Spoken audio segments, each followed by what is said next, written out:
Can a nation only rise no higher than its women? Can a nation rise only no higher than its women? In today's discussion, we are going to be discussing Sara Suten Seti's powerful discussion. Now, this was done like in 2017, but I think that we need to bring this back up again because right now there's so much red pill and this, that, the other rhetoric going on. And I want to also cover Yada Awakening. You know, he's been discussing, about male and female relationships and catering to your woman. And I want to like have a conversation about like, should men be catering more kinder to their women? Without further ado, let's go. DJ Genesis Detroit. Truth in the algorithm. Welcome to the live stream. Yo, live stream junkie with the mic turned on, breaking down the matrix while the lights stay on. Politics, religion, yeah, we question every claim, while the media playing narratives and shifting every frame. Ancestors speaking through the wisdom of Ifa, cosmic knowledge shining like a distant star. From Detroit to the world on a digital stage, dropping truth bombs every time I hit the page. Welcome to the channel where the truth get deployed.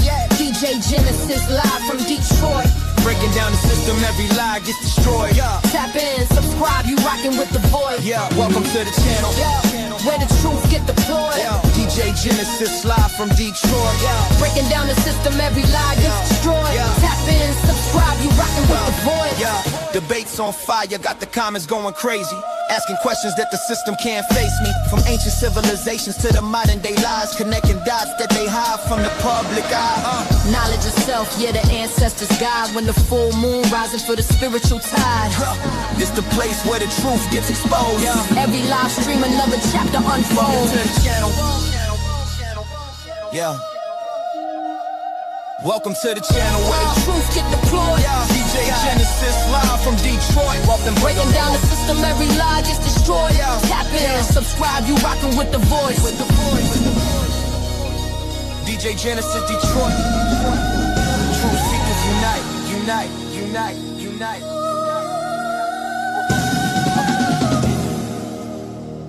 Stay away, stay away, stay away. Stay questioning. All right, so I want to welcome my special guest here, Zion Warren. And I really wanted to bring him on because he's going to be talking about things from a Rastafarian Christian standpoint, also as a man, because I didn't want to be only up here talking about how a woman should be, treated without having a male perspective. So without further ado, welcome to the channel, Zion.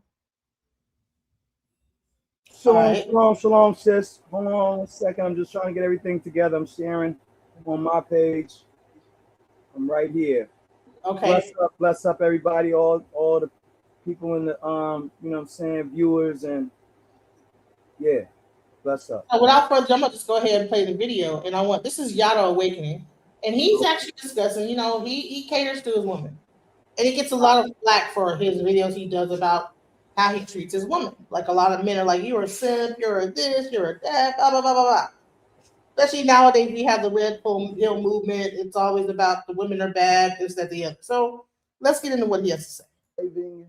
We're global. Our products are going global. We have our ministry, Crowned in Covenant, where we elevate in the minds and bodies and hearts of the women and elevate men as well. Because a lot of people think men just don't rock with me, but there's a lot of brothers that do agree with me. So I'm extremely happy to be back here in Texas.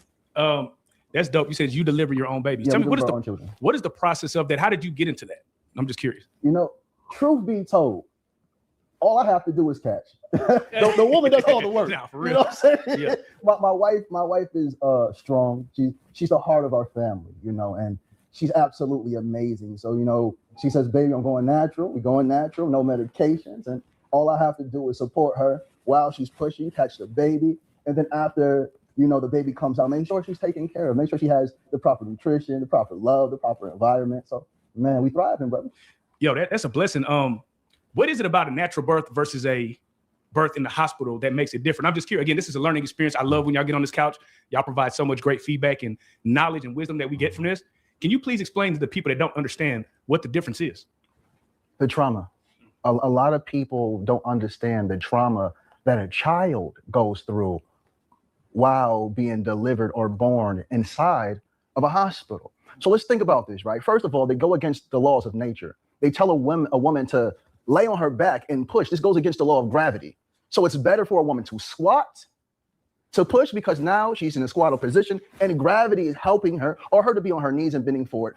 My wife, we do water births and lotus births. So that means with the lotus birth, we leave the placenta attached. In hospitals, as soon as the baby comes out of the womb, they grab the baby and collect the placenta, not allowing the baby to get enough of the stem cells from the placenta. What do you think about that? Do you think it's better for a woman to, give birth in that way? And I know you're a Rastafarian, so I know they not giving birth in no hospital. I mean, I don't know. Maybe they are. No, excuse me. In some instances, you might need a hospital, but however, no, that is the natural way that the body, biologically women are, with physicality. It's the way they're designed to actually get childbirth. So yes, I absolutely agree. Even when, excuse me, when my daughter was being born, I had to deliver my daughter. Right? We didn't make it to the hospital. However, we had discussions about finding a midwife that did it, the natural childbirth way with the pool and the whole nine. We had actually discussed that for a long time, but at the moment we didn't, we couldn't find that kind of opportunity. That was in 1996. My son and my child's mother, my son's mother, right? That was a little different. She also wanted to do that way, but the hospitals and everything, when she went into labor, she went into labor early, and so my son was premature for like a year to the day that he was supposed to be born. So that wasn't a conducive option. They always want to try to C-section everything now. So we got jammed up with that. So we were supposed to try and get, a natural midwife and birthing situation. You know what I mean? How important do you think it is for the man to be there, at the hospital? Well, absolutely, that's absolutely important. Not just for mom and her strength, but also for the child and the bonding situation. When my daughter and my son was born, I held my children. And for the men, psychologically also, the bonding process begins at day one. At minute, 0 point. It starts then. So yes, men should be there. Absolutely. Yeah, there's a spiritual bond, and there's a biological and neurochemical bond that begins right on day one. But especially if you end up having to go get a C-section, that could be devastating. Oh, absolutely, y'all. Can't bond with that child. She was open, and she couldn't, she couldn't even hold the baby immediately because they had to sew her back up, my son's mom. So I held the baby, and I was the business that happens as they're getting sewn up, and you went to go hold the baby, and the mama's up there going through hell on wheels. Right. And you need to be there. You need to give her support. She needs that strength. With all of the mortality rates and stuff like that, just a little strength and a little support goes a long way. It really does. And she needs your emotional support. She needs your spiritual support. She needs your strength. When she's at that moment. If you care about your children and you care about the person who is bringing your child into this world, you need to be there. Amen. Thank you so much. Let's go. So when we give birth to our children, we leave a placenta attached so our children can get all the stem cells that it needs. And then rather than cutting it off, the placenta or the umbilical cord falls off naturally. And this is the way God intended it. And then we have to understand as well, the first thing a child needs when it comes into this world is the nervous system to be regulated. And the only way that a child's nervous system can be regulated is when it's laying on the mother, because it's memorized the mother's heartbeat, because it's been in the womb for 9 months. So as soon as a baby comes out, the baby should lay on the mother's chest while it's trying to regulate its own nervous system, because you have to understand, our children don't know the lights, the sound. Right. It's just, everything's just throwing them off. And the only thing that will bring them comfort is the heartbeat of their mother, the skin, the touch of their mother, releasing the oxytocins within the child and the mother to bring them closer while bonding. How did you learn that information? Was it something that you researched? Was it something that came natural to you? Traveling. And then my wife saying, I'm delivering all my children naturally. So I got to study, because birth is, for a woman, the closest thing to death. So I have to make sure, because when we talk about provision, most men only think about finances, but provision is mentally, physically, spiritually, and emotionally. So it's my job to become a scientist and study the body of my woman. Because if I say I love her, I must learn her. And that's what I did. I want to know her anatomy. I want to know what foods feed her body at a cellular level. I want to know what foods make her moody. I want to know about her hormone cycle, the endocrine system, the nervous system, the lymphatic system. So I study the woman. And one thing about the woman, her body is extremely complex. And this is the beauty of the woman. And a lot of men might hate what I'm about to say. But when it comes to this planet, the woman is God. And I'm not saying God as the supreme being that created everything, but the woman is the greatest manifestation of God in physical form. And we can talk about this at a cellular level when you're ready. You know what's so fascinating to me is that What are your thoughts about what he said so far? I think he's showing a level of obsession that is like he's figured out a way to heal from being a freaking daggone a womanizer. Okay, so this is what I consider extreme. Yeah, it's extreme because at the end of the day, like, listen, you're placing, saying the woman, saying at the very pinnacle. Which, listen, as a husband, he can do that. However, men have importance. You have importance too to the family. So to place her on a pedestal without placing yourself there as well, being a child, it's absolutely absurd to me. You know what I'm saying? It does. I call it. It's like it's putty pandering. It's putty pandering, and that's too much. Okay, that becomes an obsession.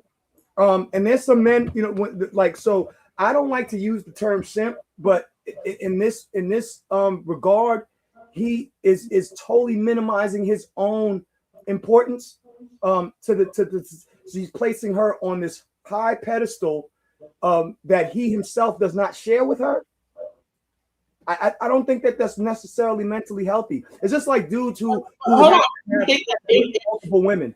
They desire multiple women. They desire to touch as many women as they can, and if they're not able to, it hurts their feelings to not be able to have some form of effect or sexual or emotional effect on a woman. Those dudes are obsessed as well, and that's not healthy. It's simply not healthy. But what if she's pedestal just as much as he's pedestalizing her? I believe in unicorns. Trust me. Listen, I'm a total romantic, and I love my I still hold feelings, but some of the women that I've dated, like I literally just apologized to an ex. She added me back. Apologized to her for my and I think she's amazing. I'm looking at her, I see her doing so well. Beautiful children. She's on her grind, and I love her for that. And she's amazing to me. I'm not minimizing, her, but I can't place somebody above me when I'm trying to meet them on an equal playing field. I'm necessary as well. And when you like at that point, it's like, listen, I kiss feet and all of that. I'll rub back. I'll freaking cook for you, baby. I will pay. I will cater to you, not to every woman. Every woman ain't for me. Though is she God? She's divine, certainly, and so am I as a person that she allowed. That I was a champion to win such a prize. That means that I have some intrinsic divine value as well, because she chose me. This amazing freaking daggone unicorn, chose me at some point in time. So there had to be something good about me, Negro. There had to be something divine about me that she saw. The leadership, the qualities, the protection, and nurturing. Men have a way of nurturing. See, this dude is like, oh well, it's only, you just laid a baby on her. I absolutely agree that a baby should lay on the mom's chest. However, there's also a oxytonal bond between the child and the father. Why is he leaving that out? Because he wants women to eyeball him. Don't pander so much. Stay focused on your wife and stop trying to freaking daggone impress the other women in the audience, dude. Okay, let's go. You preach family, right? Yes. You preach being a man. Mm-hmm. But for whatever reason, it rubs so many people the wrong way. Yes. It's funny, like it's the same thing like when they look at Sierra's husband, Russell, right? Mm-hmm. And he's nothing but a stand-up man, but you see all these toxic comments towards him. Right. Why do you think people gravitate towards negativity when you're only speaking about being a man at the end of the day? This is self-rejection now.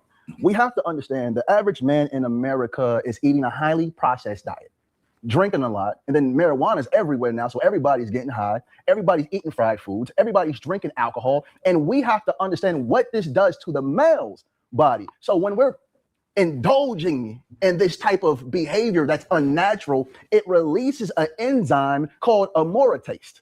And amoritase is an enzyme that converts, listen to me, audience, it converts testosterone into estrogen. And this is why these men are complaining and whining and acting feminine, because at a cellular level, you are behaving emotional because you are hormonally imbalanced. And it's sad because a lot of men say women are emotional, but in truth, men have become extremely emotional. So when a man sees another man thriving in ways he wish he could, rather than applauding it, man, you're doing a great job, minister, you gotta keep going, they say, oh, he's showing off.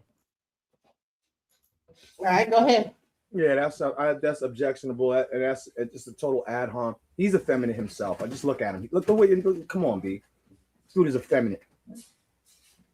He look like he got makeup on right now. Stop it, bro. Yes, I'm glad you're doing good. I'm glad you got a great wife and awesome sauce. But he want to turn around and try to minimize other men. And certainly there are men who are weak. But to say that men should not have emotions is absolute freaking daggone gender bending freaking daggone propaganda. Women want to shame men for having emotions. Men are trying to shame men for having emotions. Bro, the way his head is tilted aside speaks volumes. You know what I'm saying? Like, come on, bro. You ain't that masculine either. And you over here on TV trying to putty pander to other women. And he agree. I don't think he's doing too much. He's doing too much. Okay, well, here's the word. Too much. Oh man, his wife ain't happy for real. Oh, no children ain't happy. It's because it's the estrogen and the men that's going against their natural nature of provision. So now they're looking at me as the enemy because I'm showing them in real time what it means to be a man. And when they see this, they look at themselves and say, oh man, he ain't it for real. I'm it for real, even though they can't do nothing for nobody. Shout out the chat. We have Awesome Mommy, I think it is. She said, what does he think the solutions are? Solutions to what? That's a good question. I don't know what. I guess maybe she's asking, what do you think the solutions to men being men and not harboring feelings toward people trying to give the right instruction? So let me talk to the sister. First and foremost, women have to stop catering to men and stop lowering their standards to be with men that they say they love, or the men say they love you, but they take you through all types of ups and downs and hells. I need you to understand who you are at a biological level, because you are divinely supreme. And I need you to understand this as well. A lot of men are so quick to scream that women are emotional, women shouldn't be leaders, women are too moody. But in truth, women, I need you to hear the science. So when a man comes to you saying you're too emotional, you're unfit to lead, you tell them, I have a corpus callosum. And this is a bridge in your brain that's thicker than the bridge inside the male's brain, and it connects the left and right hemisphere. So you can go from logical to emotional, from emotional to logical, because God wired you to be able to maneuver when things get high emotionally, because you give birth to children. Now, in men are only emotional or they're logical. They can't bounce back and forth naturally unless they learned it, because their corpus callosum is more thinner than inside the woman. So ladies, I need you to stop lowering your standards. And if you have children and you're single parents, don't overly love your son. If he falls, don't run over there and dust. What are you saying? I said, what in the Dr. Sebi pseudo? Nigga, stop. Really?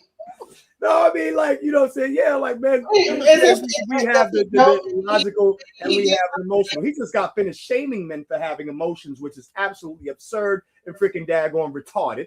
But now we just can't jump from one to the other. Women can do both.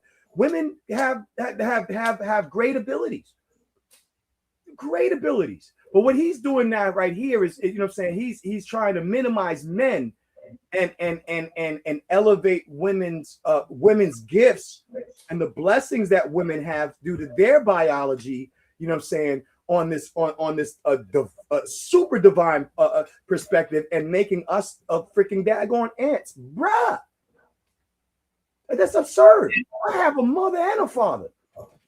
And biologic, I'm formed the way I'm formed for specific function. It does not minimize my position at all. And why I have to think logically at a separate time than being able to think emotionally. That's absurdity. This is all rhetoric. And this dude is sweating so hard to get other women's attention right now. It's retarded. It's shameful. Let's go. Him off every time he falls, because he will grow up believing a woman is supposed to come to his aid every time he fails. So you want to know what the real solution to the problem is? Wait, hold on. The rules of nature. What do you say? We can bring that right back. Oh, I forgot to say this one thing. So he minimized men to solely provision. So I'm just a freaking daggone. I'm a drone ant. No, I'm a mammal. I'm not a freaking daggone hornet, bro. Provision is not making you into a drone. That means that you are supposed. No, but that's not the only thing I'm good for. Feeding you and rubbing your feet is not the only thing I'm good for. Men can be very nurturing. Yeah, it can be extremely. Now, there's more than that too. There's planning and establishing certain things. Warfare, building things. You know what I'm saying? My Uncle David can daggone take apart a freaking daggone whole engine and put it back together in less than 24 hours. He would take your whole car till your car is just a hull and everything is outside of it. Put that mother effer back together, and by 1 a.m. you'll be driving it and it'll be moving better than it ever moved when you bought it first from the car lot. Well, isn't that provision though? Isn't that provision? But that's not provision. That's not. It's more than just provision, because I'm not just doing that for you know what I'm saying, to provide. I'm doing that for practical reasons. But it's not just to provide for my wife.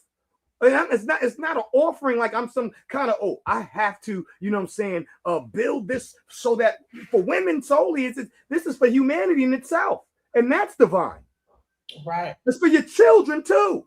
It is a provision, but at the same time, it's freaking daggone engineering genius.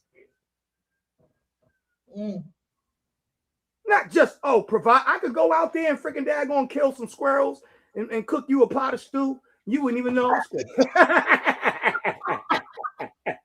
Please don't cook me no damn stew. My down south ladies are over there like, okay. I just saw a damn vulture. You got coon too. So, you know what I'm saying? Like, providing is just simply feeding and providing what, you know what I'm saying, a household and all those things. But you're making it seem like a man doesn't have freaking daggone value. Who wants to be that? You know what I'm saying? Except for somebody who only wants to be shine and be and get the attention of women. Who, you know what I'm saying? And it's so superficial. So now, come on, bro. We both have divinity and we both have our functions, and neither one of them is higher than the other. This is provision for a man extends far beyond mere financial support, encompassing a holistic responsibility to nurture his family or partner physically, emotionally, mentally, and spiritually. It is a proactive whole man approach, as discussed on Radiant Marriage, that turns chaos into order, offering stability, safety, and consistent loving action. But watch this. It doesn't have to be just for marriage or just for women. I can do that for myself. I can do that for my brothers and my friends and my mother. I can do that for my son and my daughter. I can do that just because I can. It don't have to have boobs and a uterus attached to it. Unless that's all you think about, nigga. Let's go. Learned it because their corpse's columsum is more thinner I want you to hear what than inside the woman. So, ladies, I need you to stop lowering your standards. And if you have children and you're single parents, don't overly love your sons. If he falls, allow him to get himself up. Don't run over there and dusting him off every time he falls, because he will grow up believing a woman is supposed to come to his aid every time he fails. So you want to know what the real solution to the problem is? The rules of nature. Let the weak die out. You women are procreating with weakness. That's why when you get pregnant, they abandon you. When you get pregnant, they abuse you. When you get a little money, want to take it from you. They try to weaponize your children against you when you don't want to be with them. Stop procreating with weak men, because in nature, God says you only procreate with strength, because naturally the weakness will die out. This is the solution, ladies. Does that sound like eugenics? I don't know. Anyways, what he's saying, don't pick up your boy. Is that like a thing for single mothers, like that we're over like nurturing to our sons, and that is the reason why they end up expecting women to do more for them, or what? What do you think he's saying here? Like for women? I think he's just, finding anything to pander towards feminists and women who have been hurt and have been in, horrible relationships, and just trying to take a position of anti-male. The dude has a vagina. Wow. Raise the bar. You set the standards. Men can only do what you allow us to do. That's deep, because like I work with a lot of Indian women, right? Because I'm an engineer. Okay. And it's funny because they're attracted to nerds, pretty much what they would call nerds, smart. So like their husbands be engineers, successful. Mm-hmm. So you're basically saying if the black woman as a whole raised their standard and said, hey, I'm going to require a level of education, I'm going to require this, that is the solution to changing. If she says, first, the education is good, but if she says, I require you to be able to understand and utilize emotional intelligence. What does that look like? What does emotional intelligence look like? When a man can look at his woman and before she says something out of her mouth, by her body language, he did, oh man, I must have did something wrong. Let me backtrack. Oh, baby, I know I said this has hurt your feelings. I apologize. Most men are unable to come back to the women that they say they love and say, baby, I'm sorry. I'm sorry. All right, I gotta respond to that. That he did something. That's kind of true. You know what I'm saying? I actually did that yesterday. She didn't say anything. You know what I'm saying? She left me. I don't think she's necessarily leaving me on read, but you know what I'm saying? She kind of left me on read. But you know what? When I learned from conflict resolution is that just because you apologize, it does not give you the right to come here. My son hurt himself. Let me fix his finger. Give me your thumb. Hold on, let me do my daddy duties. We're seeing a nurturer right here. He nurtured his own son. I gotta wrap my son's finger. He's hurt. He hurt himself running. But I will say this is that when we're talking about like what he's saying, he's like, okay, well, say it again. Yeah, I was saying you're hearing your father being nurturing right here as you're doing, and utilize emotional intelligence. I'm gonna say this. I'm in a relationship. I agree with the emotional intelligence part, but see, like what I was gonna say about the who said that? Who went? Super. Beta, he trained. And I don't even like to use those terms, but this is crazy. So when it comes to like when I made the apology or whatever, but I also have to, you know what I'm saying? Like I can't expect her to freaking daggone Mooka, just because I apologize, she needs to forgive me. No, listen, you apologize, you put it in the air, and you let them, you know what I'm saying, heal the way that they have to do it. You don't have to daggone be, you know what I'm saying, like people who just think that, oh, I did this, like JJ 7000. Oh, I did this, so you should do that. Like, no. No, conflict resolution does not require me to even accept your apology. That part was partly for yourself, for your own freaking accountability. But you know what I'm saying, if I should, it would be in my time, not in your time. In the same way, I apologize to her. You know what I'm saying? I love her so much. I missed that, and I effed up. And I acknowledge that, you know what I'm saying, where I effed up. You know what I'm saying? I was dealing with two breakups. I was on a double rebound, you know what I'm saying, broken when I met her. And so she got a broken me. And I could have did better for her. I apologize. I got that off of my chest. How she in turn internalize it or accepts it or receives it, whether she wants to speak to me again or not. You know what I'm saying? I tried to do what I had to do to at least, you know what I'm saying, say, listen, it wasn't you. You know what I'm saying? You know, I know you know it wasn't you, but I'm telling you it wasn't you. You know what I'm saying? Because a lot of niggas ain't gonna do that. That's a fact. However, come on, B. This dude over here is super fast. He got panties on.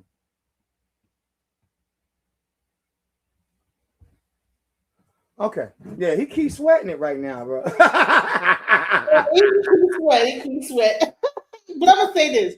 Now I've been dealing, my situation is that I deal with in my relationship is I tend to be overly giving, and I tend to attract like avoidant men, like guys that like it's almost like I said. I have a other video I did, almost like the like not Pepe Le Pew type of thing where you like you're doing it kind of like that, like Pepe, you're being overly thing for the guy, and the guy is like, you know what, they don't, you know what I'm saying, but they want to come, they don't never like leave you though. It's almost a thing where they'll avoid you at the same time as they try to be close to you at the same time. You know, they don't want to like let you go. They'll come in and show relationship and show love and whatever, but then it'll be like a time where they're just. I believe they call that seagulling. The new term I saw recently, seagulling, is when, because seagulls will literally they'll eat and they'll get their fill, but if they see food and they see another bird, they have to snatch it because they don't want the other bird to have it. And so it's the same thing they say with relationships. A woman can do it too. A woman can seagull you as well as a man. But if a man says, oh, well, I'm not really interested in really having, you know what I'm saying, a committed relationship with her, but does not want her to, or anyone else to be that man for her, then he is trying to take more than, you know what I'm saying, he just because he doesn't want anybody else to have her. Same thing has happened with me, with women too. Yeah, so not that I'm the flyest dude in the world. I'm not bragging or nothing, but you know what I'm saying, there was a couple of women who tried to cock block me on, you know what I'm saying, because they knew that they, you know, okay, we had a moment, but it wasn't that serious. And now you want to try to block me from a girl who, you know what I'm saying, or being with anybody else who might actually meet, you know what I'm saying, the standards or the, you know, my desires. Man, there's a girl, what's her name? Coco Brown or Coco something. And she has a song, as soon as I finally find someone else that I like, here we go. You know, like it's like the dude like almost can sense that you're talking to somebody else, and they'll come and try to disrupt that, and then now you're in this cycle. And so, and that probably happens with women too. It's called the avoidant and the attached. That's what I've looked it up. It's called the avoidant and attachment style. So you have a person that might be used to being neglected or whatever, and they're overly attached. The avoidant was neglected as well in a certain way. Well, like what they'll do is, because whatever, like the attached person, they had to be overly whatever to show up for their parents. The avoidant, like they didn't get anything, and they don't want no one to love them. You know what I'm saying? Like just like love or whatever, too much closeness makes them run. So it's like a thing right. So they're afraid. They avoid too much emotional bonding. You know what I'm saying? Because then they feel vulnerable or they leave themselves open to being hurt. again. So Right. they don't have that. And Right. that's when you get like those text messages of like 15 paragraphs long, like, well, why you and I was like, Jesus, like leave me alone. And then the moment stop talking altogether. Yeah, I don't do that shit. What happened? If it takes more than freaking daggone a sentence or a fucking guy, I'm not doing no paragraphs, baby. You know what I'm saying? Like the woman is just the whoever just dumping all their stuff off, and say what I say. That's it. the man ain't even reading it anyway. You just up there just talking. Yeah, I'll keep it short and sweet. just rambling and then the guy's like, man, I'm not reading that bullshit. And then they just come back like about a week later, and it was like crazy. Like what? So, anyways, let's go. What does that look like? What does emotional intelligence look like? When a man can look at his woman and before she says something out of her mouth by her body language, he did. Oh man, I must have did something wrong. Let me backtrack. Oh baby, I know I said this has hurt your feelings. I apologize. Most men are unable to come back to the women that they say they love and say, baby, I'm sorry. I'm sorry. I'll give him If applause a man is unable to come to an understanding that he did something wrong to hurt the person that he loves feelings and apologize, if he doesn't do that, he doesn't process or understand or utilize emotional intelligence. And then after he gains the emotional intelligence and then, the education and the finances, because a man can be wealthy and lack emotional intelligence and still destroy a woman.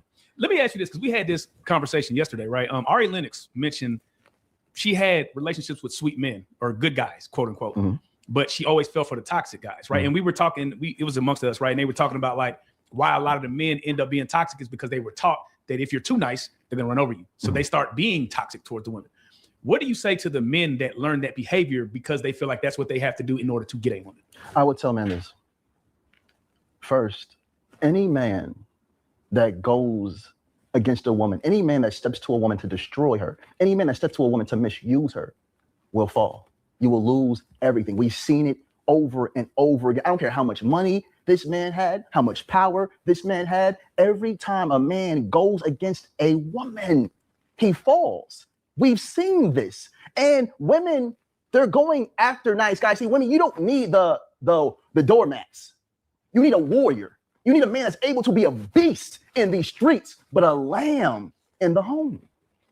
Because we have to protect you. We have to provide for you. We have to lead you and guide you. And not just you, but also the children. So you don't need a nice guy because nice guys are the pushovers. You need a disciplined guy, the one that he knows he can go outside and rip somebody's head off his shoulders, but his discipline tells him not to. So ladies, find you a man that understands masculinity, because true masculinity is gentle, it's calm, it's patient, it's understanding.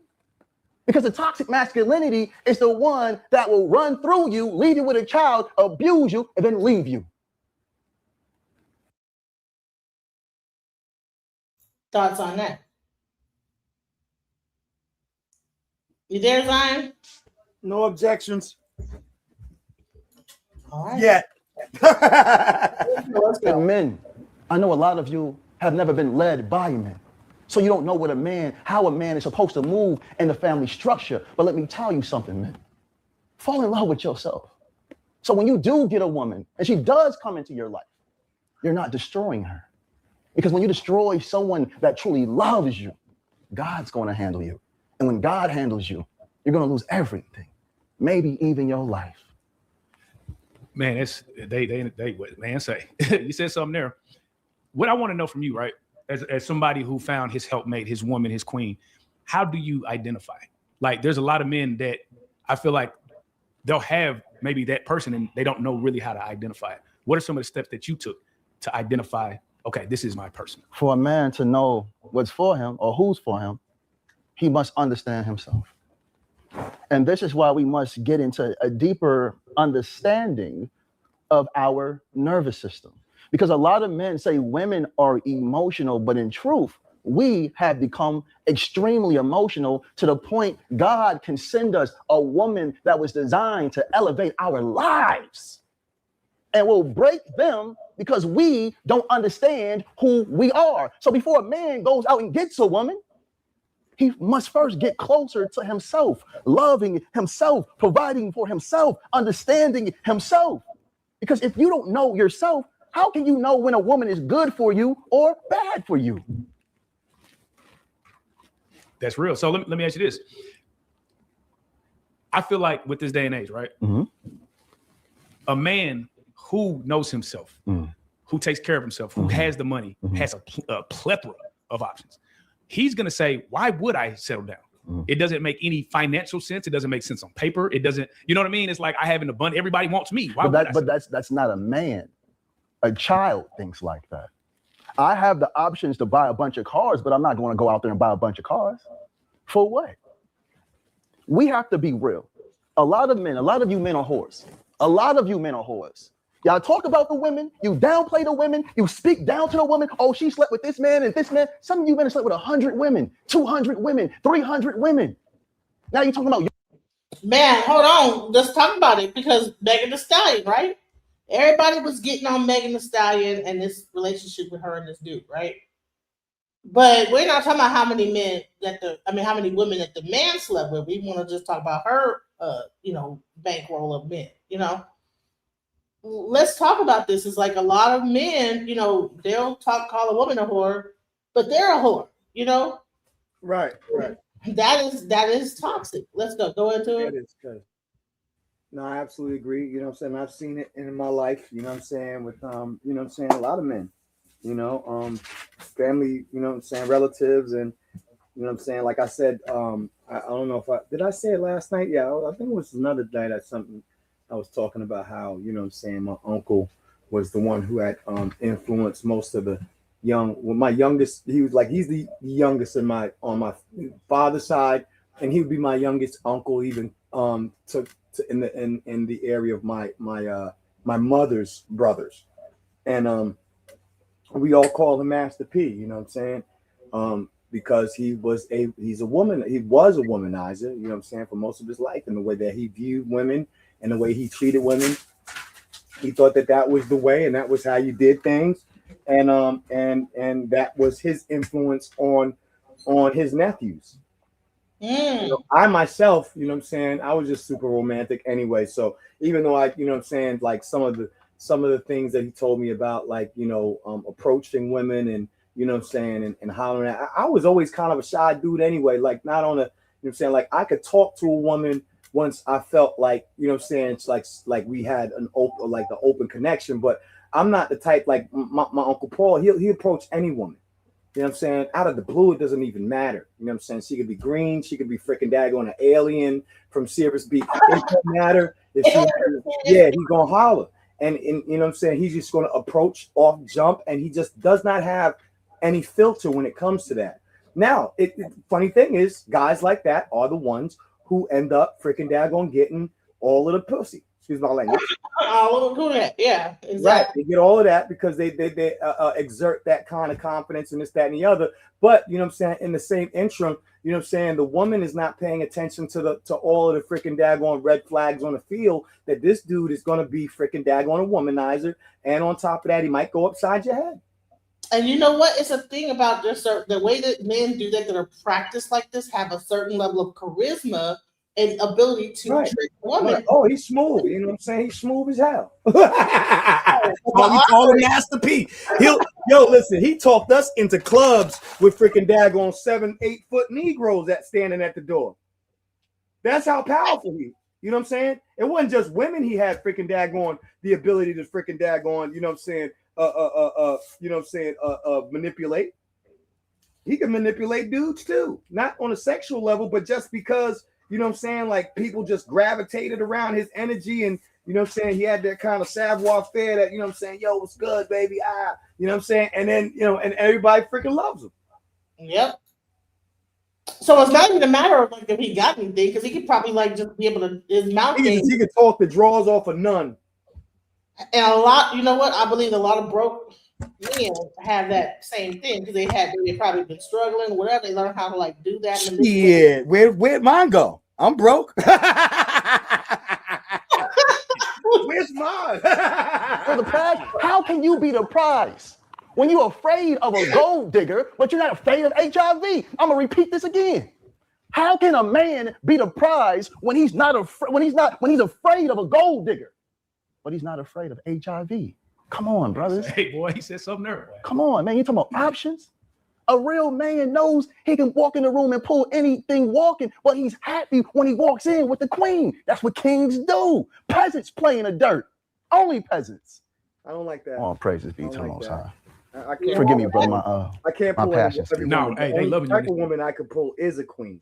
The only type of woman I cannot pull every woman in the room because every woman ain't on my level. Right. And I ain't on their level. I know my lane. I know what I want, and what I want wants me.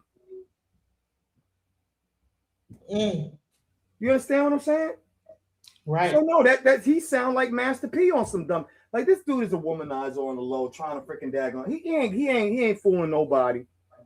All right, so let me fast forward a little bit. Let's go into he paying his wife. Get any woman in the room. Like, why would you want every woman in the room? You thirsty like that? Right. So let's go in. And he paid his wife $200K or something. I need to write this book here. It's bragging, yo. My mother. And the reason why I say my mother is because I watched my mother go from relationship to relationship while her health is destroying. Now, my mother didn't deal with a lot of men, but the men that she did deal with destroyed her immune system. And then my mother got cancer. She got bone cancer. And then I had to reverse that cancer out of her. And this is a proven fact. You know, I know someone mentioned that one time, but I was able to reverse my mother's cancer by understanding the power of the nervous system, understanding that the woman's biology is different from the male's biology, even though they try to say men or women are equal. That's not true. He's a mama. The woman's body is more complex. So when I created this book called The Protected Woman, I thought about my mother. I thought about my beautiful wife. I thought about my daughters, because we have to understand the truth. And I recommend this book for every single woman walking the earth, because it's going to allow you to know you're not crazy. A lot of you women think you're crazy because these men told you you're crazy. No, ladies, you're nervous. Book that you read. Go ahead. What you say? Is it his book or a book that he read? He said. Oh, it's his book called The Protected. Oh, okay. This is what it's about. He's selling his book. Got it. Go ahead. Let's go into the most replay. He's selling it. He knows who he's marketing to. Oh, every man is from the womb of his mother. That's where we're from. Where you from? The womb of my mother. I don't care what landmass you were born on. We're all from the womb of our mothers, but we'll rather respect a religion more than we respect the feminine that births our beings into this world. Come on, man. We're sick. We're sick. Look, first of all, I need guys to look at Jesus and then look at Mary Magdalene. They try to label her as a prostitute. They try to call Mary Magdalene a prostitute when in truth, she was the closest one to Christ, because they don't want women to know how great that they are. And then I want to talk to the Christians. I know the Christians will be mad at me right now. A lot of you that are claiming to be followers of Jesus are truly followers of Paul, not Christ. And Paul went against everything Jesus said. He told you not to listen to a woman. Jesus told you, you without sin cast the first stone. So who are we following? And I don't want to get into religion or the topic of religion, because it can be debated, because everybody has different beliefs. But if you can't believe in the woman that you see, how can you believe in a God that you can't? No, praises be to the Most High. No, praises be to the Most High. What are some takes that, sorry, Okay. when it comes to male, how, I try to, okay. For women, Yes. what are some ways that women can be there for men, or to see, what are some tips or thoughts that a woman can be there for men? I know I probably didn't say that right, but I'm trying to in general. Like support a man? Supporting, because I know you speak on women a lot, and how men can be there for women, but how can women also be there for men? They shouldn't. Not right now. The woman needs to be there for herself. The majority Okay, of this all is women where I'm we gonna see, leave. including herself, is dealing with some. I'm done. Okay. You don't leave.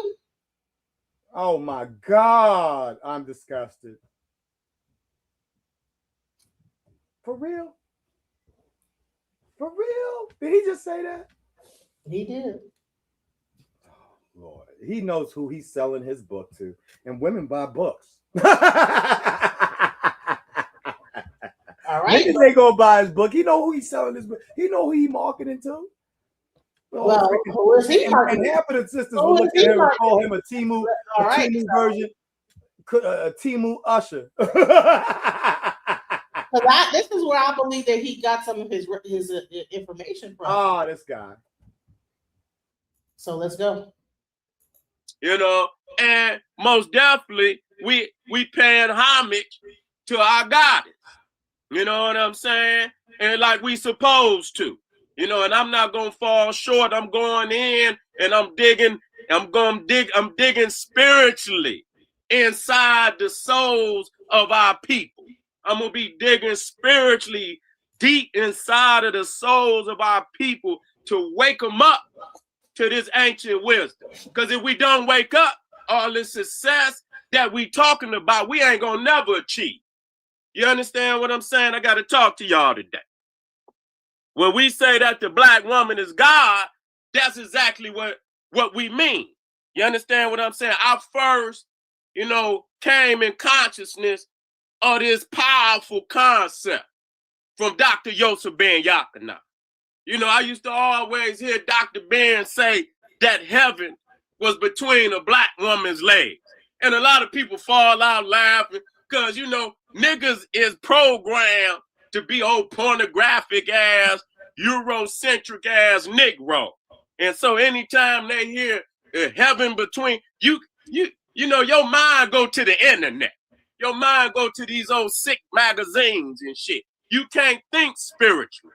And so then when he took me back and showed me Newt, he showed me Newt in the ceilings of the temples in ancient Egypt. And I seen the sun coming through the womb of the goddess Newt. Then I understood spiritually what this grandmaster teacher was trying to say. All right, go ahead. Yeah, so the moment that you say that heaven is between a woman's legs, it does make it sexual. Why can't the heaven be in her heart, in her mind towards you, her desire to love you, her choice to love you, not necessarily, you know what I'm saying, it has to be her crotch. These are crotch monsters talking here and then trying to minimize and trying to separate what they say. Why do you have to have a Eurocentric mind? And bro, I can barely ever listen to Sara Suten Seti. He sound like he didn't even get his GED. He actually has a college degree and he was a teacher. What? Yeah, where? He actually was he had worked at elementary school. Listen, all of this is rhetoric. It's rhetoric. It's rhetorical. The black woman is God. He used goddess in the beginning. Like, can women have their own term? Why does it have to be a male? The God being a masculine, then goddess. If you're saying that women are higher or more, then a goddess should be higher than a god. But you want to make her a dude. You want to give her masculine identity, and that to me in itself, it shows that, you know what I'm saying, that they don't have what they claiming is between their legs. Before I get into Seti's full thing, I wanted to actually bring in E5, me being an E5 priestess. I wanted to actually bring in this guy who gave he said it was E5 that said it, but it really was an African proverb. Let's get into what he said, and then we'll get into Seti real quick. That Arumila wants to see a man earn a woman's love and trust, and that the woman should even play hard to get, and the man should persist until he's won her over. And once that man has won that woman's love and trust, that she is to give herself to that man. Ifa also says that when a woman is in love, there is nothing that she can't accomplish. She is endowed with a shade that makes magic happen. And when a man is upstanding and loves his wife, takes care of his wife, and serves and fulfills the duties that a husband should, then he's empowered and emboldened by the ashe that she brings to his life. Absolutely. There's a reciprocity, a respect for the roles that Ifa says that should be in place. If I also So goes on, Absolutely. That's what I'm if talking Arumila about. wants to He's talking balance. He's talking a balance, right? And he's not making it about heaven being between her crotch monster. You know what I'm saying? Like this, I like the way he's talking. This is this, you know what I'm saying? What the other brother and what freaking Sara Suten Seti, it's a Freudian slip.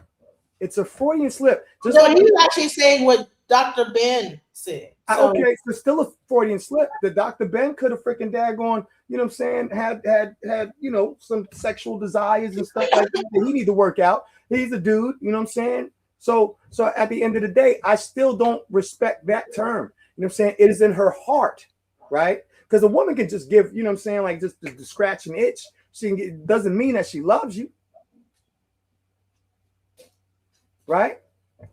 Doesn't mean that she loves you. You know what I'm saying? She got scratch an itch, and she, you know what I'm saying, she's feeling some kind of way, and she, you know what I'm saying, and you're there, and you're just cute enough to daggone to do something with, and then after that, she don't want nothing to do with you. It's not about the crotch, it's about the heart, the mind, and that's what the brother just brought forth. You know what I'm saying? When she decides to love you, there's nothing that she can, and it empowers. Yes, I'm empowered just for the sake of like recently, you know what I'm saying, adding my ex back, who I, you know what I'm saying, I effed up with, just the fact that she, you know what I'm saying, allowed me back into her space with her. You know what I'm saying? I've been singing my ass off lately, and I'm taking that, just the fact that she's there as the energy, without trying to suck anything from her, without begging her for nothing, without, you know what I'm saying, trying to reopen the door or have that. But that, just the fact is that little bit of okay, you know what I'm saying, I'm not threatened by you, and you know what I'm saying, and I can add you back into my space. Oh yeah, I'm empowered. That is very powerful. But it didn't have to come with a crotch. but hold on. I think that when people hear that, let's hear what the rest of this is. He might get deeper into it. You understand what I'm saying? It's a deeper meaning to a whole lot of things that people just don't understand because they've never been taught, you know, in a patriarchal system like we in today. You understand what I'm saying? But in Africa, even today, even in the ancient world, you know, we lived under a matriarchal society.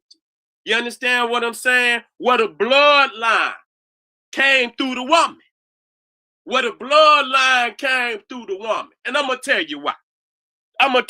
And then I'm going to get back to why I believe, and no, I don't believe, I know that the black woman is God. I don't believe, I know it. And I can drop the facts for any nigga out there. Any nigga, any beast. I'm not holding it up for nobody. Because they done spit on the black woman for so damn long that it's time for her rise to happen. Because until the black woman rise, ain't nobody rise. That's a fact. Comments on there. You know, I just used to clicking comments. I didn't even get blocked. Like, why do they come and sniff our nuts? If we're so less, then why are they so focused on? Why are they so obsessed with us? I see racist white people say stuff all the time, and I keep it moving because there's no point in arguing with a bunch of daggone hog people. Yeah, delete it. Like, why would you say that? Because listen to take your swine ass back to friggin', you know what I'm saying? She don't even know history. Right. You know, saying rhetoric just like that's this. A fact. Rhetoric. Right. You know, don't be a retard. Even the goddamn white man Willie Lynch put in his book, say the only way I could put this shit in effect and it'll last for 10,000 years. The only way that is gonna change if you change the psyche of the woman. Go read the Willie Lynch. See, even the white boy know more than you Negroes. See, you busy around here worshiping white Jesus, yes, Yahweh, yes, Allah, yes, Buddha, yes, Confucius, any goddamn religion you go in. God damn it, the main figure of that religion is a man. No woman in nowhere in the religion. Okay? And she's the source of all things. She is the source of all things. When we talking about God, and this is why I had to say the black, not that in the masculine sense. God is the creator. If you go in any dictionary, they'll say that God is the creator. And so, yeah, you know, some Negroes thinking they being slick by saying that, oh, she's the goddess. But see, when you dealing in any religion, the God is the creator. And if it's a goddess somewhere, she's just a consort. You know what I'm saying? The God is the one that's creating the universe. God created man and woman. Okay, I ain't never seen a man create a woman. I ain't never seen a man create a woman. Okay? Now, if you a man and you on this planet, you understand? If you ain't got no belly button, you's a Frankenstein. And if you got a belly button, that lets you know that a woman preceded you. That's a mathematical fact, even though it's an enigma, because we know that it takes, you know, today as we, you know, logically could see, it takes a man and a woman to create a child. But the enigma is that a woman preceded every man that's on the planet. Every man. Every man got a navel, which means a woman preceded him. That's a fact. Okay? It's an enigma, but it's a fact. And so when we talking about the creator, the only thing that I see creating Africans today is the African woman. She's the one, you know, that births the nation. She's the one that gives birth. She's the one that's holding the child in her stomach for 9 months. You know, what a woman eats, her child eats. Okay? What a, you know, and if she put poison in her body, it goes into her child because they won. See? They won until the child come out and they cut that in biblical cord. They won. I can't say. So let me just show you this real quick because I want to also like just give clarity, right? This is ChatGPT, you know, but let's go. I asked, okay, what does sperm do in procreation? Can you guys hear me? I totally did the same thing. Go ahead. I got mine up too over here, my co-pilot. Okay, so it says in human procreation. Let me see if I can like close this, okay? In human reproduction, sperm has one primary job to deliver the father's genetic material to the egg. So a new human can begin forming. Here's how it works clearly in biological. It carries DNA, half the blueprint. Each sperm cell contains 23 chromosomes, half the total needed. The egg from the woman also has 23 chromosomes. When they combine, they form a full set 46 chromosomes, which determines things like traits, sex, and genetic makeup. All right. So during intercourse, millions of sperm are released. They travel through the cervix, fallopian tube. Only a small number actually reach the egg. If an egg is present, ovulation, one sperm may successfully penetrate the outer layer of the egg. Once the sperm enters, the egg blocks all others. Okay. It then combines genetic material. The sperm's DNA merges with the egg's DNA. It creates a zygote, the first cell of a new human life. The sperm carries either X chromosome or Y. Yes. Okay. So stop right there for a second. He just got finished saying that the woman, you know what I'm saying, basically creates. It's both, because and it depends on the kind of sperm, whether the sperm has an X or the sperm has a Y, that determines whether the egg that receives it. Now the egg we found in science that the egg can be selective. The egg don't have to let none of your sperm in there if it don't want to.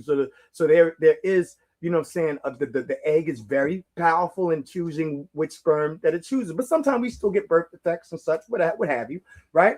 But it is the male sperm that is either an X or a Y predominantly that decides the gender. So for him to leave that out, this is why I'm saying he's rhetorical. And I'm sorry, just the way he talks, he just does not come off very intellectual at all. He sounds like it's like prison freaking, you know what I'm saying, scholarship type banter.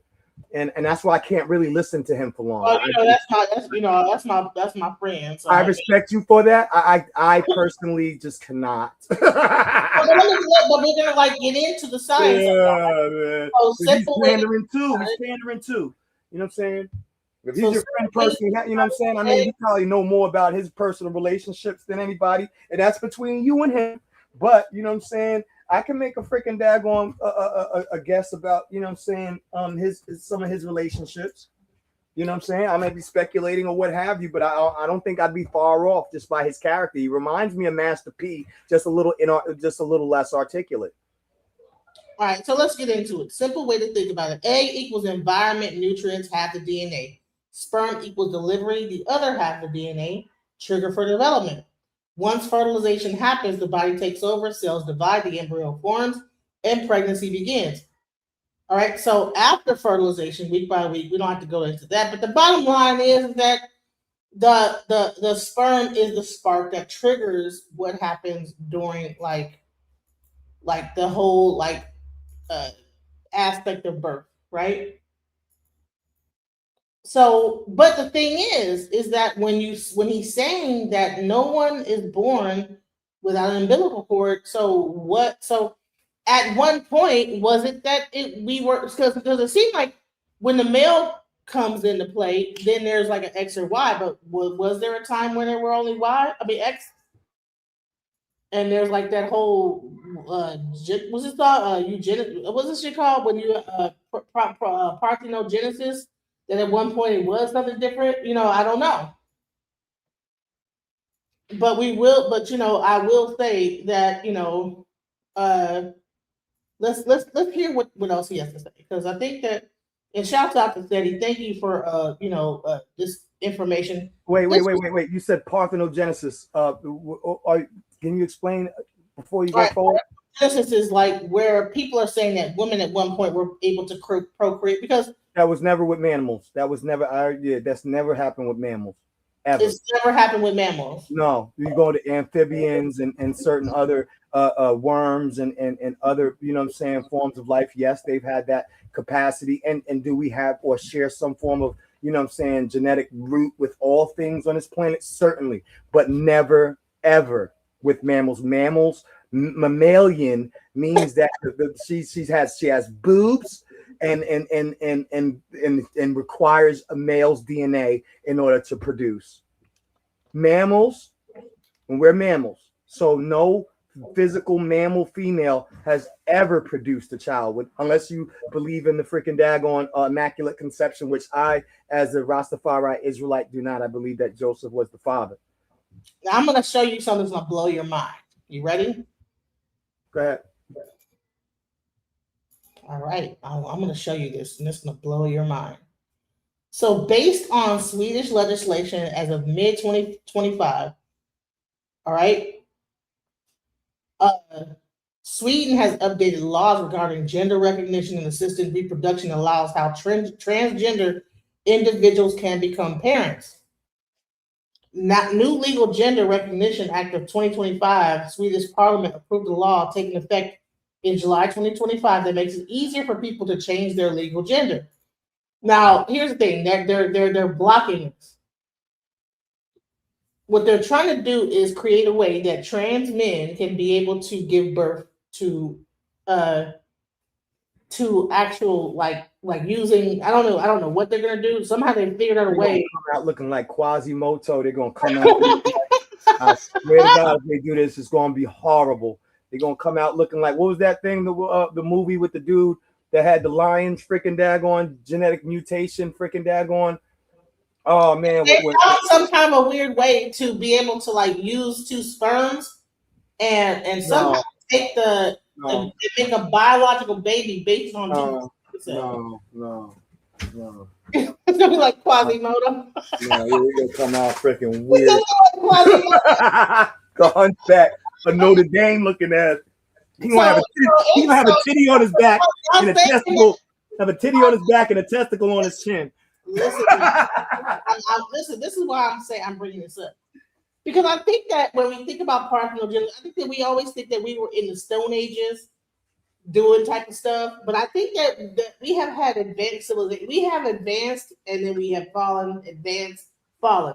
So it's not hard to think that we probably had I know it sounds like off the wall, that maybe there was a female civilization that actually had like some futuristic shit going on with it. Pseudo. I'm gonna say it like Unc West.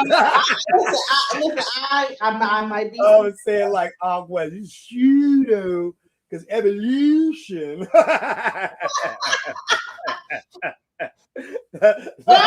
No, you gotta prove that to me. I'm sorry. It's just, you know why? Because I did the research when it comes to mammals, and I'm sorry. You know what I'm saying? Not even daggone mammals who have evolved to live in aquatic. They still require sperm whales, freaking daggone whales in general, right? They evolved in some of the and no, they're not producing their own babies. They're not fish. They're not fish.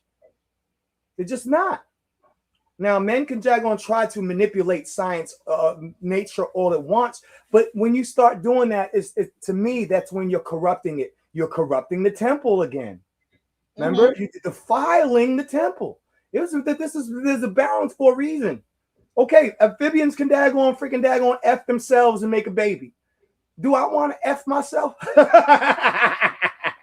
No. You know what I'm saying? I wish I could find that video where the guy was talking about how like they are. I'm gonna find it. Let me No, don't do it.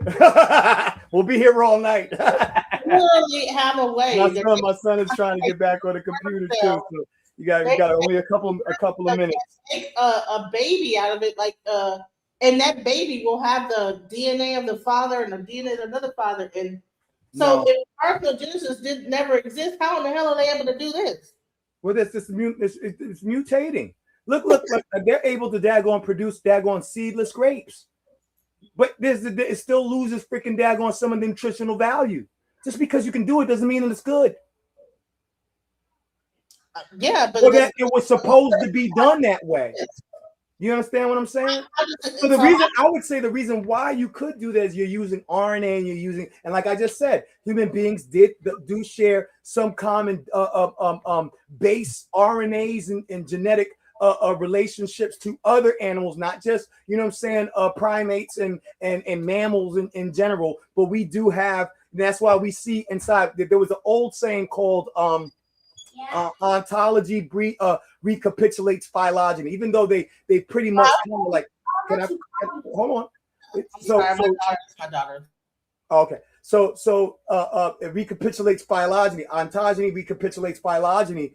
They cast that out as pseudoscience, later on. However, certain parts of what he was saying was true. And so therefore, when you see a single cell egg, split into two and into four, and then form into a zygote, and then form into, all of the various, you see it looks like a tadpole, and we see these things happening in other animals as well. That shows that we had some ontological root in all of these animals' development as human beings developed on Earth or evolved on Earth. So you could manipulate, because those things do exist inside of us, no less. But we are mammals, and you're gonna freaking play around, and you're gonna get a nigga with freaking gills and a vagina on his forehead. All right, let's go. 2 men could now make a baby without a woman's DNA. American scientists have created working human embryos by putting DNA from skin into a donor egg. This new egg has just 23 chromosomes from the skin cell, and that can be fertilized via IVF with the 23 chromosomes from a sperm, making a full set.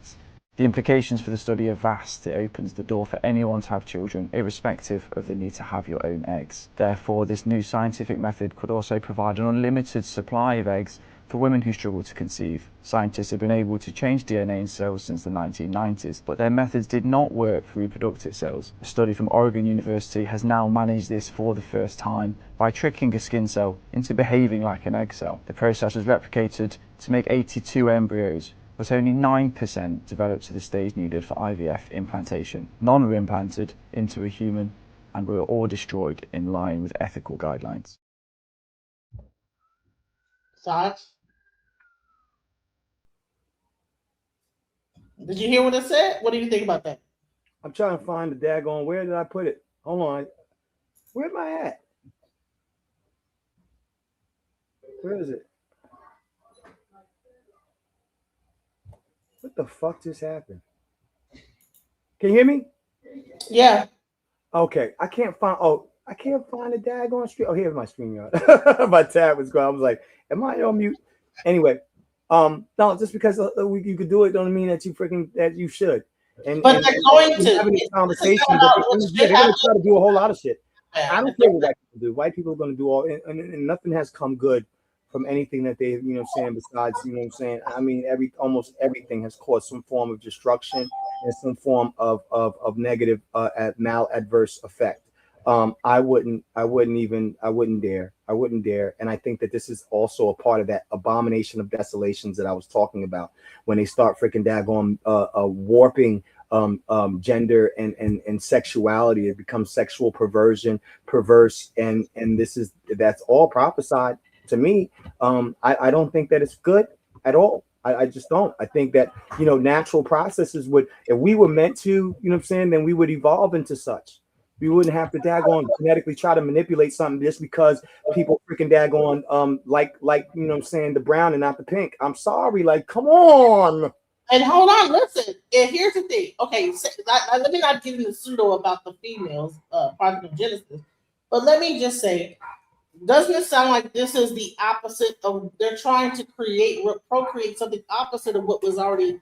Have you ever wondered how two men like us have a baby via surrogacy? This can sometimes be an overwhelming subject, so let me break it down for you. The first thing we did was to find an egg donor. We then fertilized her eggs with half of France's sperm and half of my sperm, and then created embryos. We ended up having to do this section twice to get enough embryos to create our family. Once the embryos are created, they grade the embryos and put the highest grade embryos into our surrogate. In real terminology, our surrogate is actually called a gestational carrier because we didn't use her egg. First of all, can we stop using the term gestational carrier, you moral monster? It's a woman, a human being, a mother who's going to give birth to a child who is also a human being. A child that, by the way, has a right to be raised by his mother, to have his mother in his life, instead of being perpetually deprived because somebody wants to purchase him. But that's really what's happening here. It's about purchasing. He has the right not only to his mother, but to be born, to be created from that loving union of his mother and his father. And that's not what's happening. Instead, he's being perpetually and intentionally deprived and violated from the moment of his conception. That's what's happening. Nobody wants to say it, but that's the truth. And it's evil. It's absolutely evil what we're doing to these children. And surrogacy should be banned. What are your thoughts?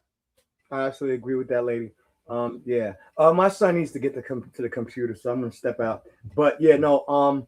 I think this is it's a corruption and a saying I don't know what the term is for it. It's not good. It's not good, and it's not going to fare good either. You know what I'm saying? They find things later on, like 20, 30, 40, 50, 60 years later, it becomes a problem. Like, what I'm saying? Oh, they thought it was good to freaking use certain types of cans back in days to can food. You know what I'm saying? And people ate from those cans, and then all of a sudden, freaking 60, 70 years later, they found out it was causing Alzheimer's. Let's just not play with nature. Let's not do that. You know what I'm saying? And they minimize the woman to a freaking daggone carrier. Like, come on, bro. Like you just you just turned her into cattle or something. Like, you know what I'm saying? Like, oh man, I think it's despicable. I think it's disgusting, and I think that it's perverse. You know what I'm saying? And it's the LGBTQ agenda, honestly. They're not considering, you know what I'm saying, the adverse side effects that could happen with the children and what could happen to them later. They could possibly have a greater propensity for cancer or other, you know what I'm saying, physical genetic defects and stuff. You just don't know, and you just don't want to do that and bring a child into the world, you know what I'm saying, without freaking daggone really considering how this could affect them later on. I think about, like, you know what I'm saying, like, even in this day time, like, you know what I'm saying, like, boom, I love my son, I love my daughter, but you know what I'm saying, you got to be conscientious about the world that you're bringing them into. Did I really want to bring my son into this world? You know what I'm saying? The way it is, as it is now, like, am I being selfish for wanting to have another child in this kind of freaking environment? You have to think about shit like that. These motherfuckers don't care about nothing. Like, I want to stick my ding ding in the doo doo and freaking daggone have a baby. No, man, stop, please. Right. So when I hear this, I don't think that Sara Suten Seti is just is that bad. You know what I'm saying? No, I mean, no, I'll always take the fence for somebody who freaking daggone who elevates the black woman. All I'm saying is there is a level when it becomes pandering, and it becomes and it shows a level of obsessive you know what I'm saying, like sexual, you know what I'm saying, like, and so you have, it's like a Freudian slip, and just you know, like, let's not do that either. But I would take his side over this crap all day, every day. You know what I'm saying? If you want to make the black woman God to avoid from all of this stuff, you know what? More power to your brother. You know what I'm saying? The black woman is God. I'd rather have that than have what they're talking about right now. I would side with Seti over here before I side with that dumb crap. Word to me. Okay. Word to She me. want to show you the contrast. Fire, son. Look, he just drew me some fire. Woo, this is fire. Very dope. You got to put this in a folder, my dude. All your artworks, man. Like, you got to keep those. Got the other one over there. I got to find you a folder. All right, let me let him get the computer. I'm gonna step out. All right, sis. Thank you for having me. Thank you for coming, and we're gonna get back into this information set. Let's go. Okay, I'll be watching from my phone. All right. Okay. All right. See, that's why the bloodline goes through the woman, because it's the truth. You know, you can never be something different than your mama. That's it. Okay, you can never be nothing. You can never be something different than your mama, because you connected to your mama. Okay, by that umbilical cord, y'all one. The food is coming down into your sack through that umbilical cord. You understand? That's why it's so rich in nutrients, and that placenta is so rich with nutrients. You understand that? You know, even the stem cells that's in that placenta and in that umbilical cord, rich with stem cells. And we don't understand. That's why these wicked people are always pushing our women to, you know, have these abortions. You understand what I'm saying? Because they retrieving stem cells up out of these placentas and these umbilical cords, because they know how powerful the woman is. That's where them stem cells come from. So that show you how powerful the woman is, because these stem cells can become any cell in the body. These stem cells can become any cells in the body. That's showing you how powerful she is. And like I said, a child, I tell you what, go on Marvin Povich, one of the most sick ass shows where they always doing a DNA test. You understand what I'm saying? And then, you know, I seen one episode where, you know, they had 5, 6 niggas up there on the stage. And, you know, they did DNA tests on all of them. And then it came back that none of them was the father. See, none of them was the father. And so right there, that let you know mama's babies, papa's mate. You can't build no dynasty on no damn man, because you don't know for sure. You understand what I'm saying? But we know for sure that's mama's baby. That's mama's baby. You understand what I'm saying? And so Africans set up from ancient times that the black woman was the source of the true bloodline. That's why when you go in ancient Egypt, when you talk about Aset, her name means what? The throne. The lap of your mama is the throne.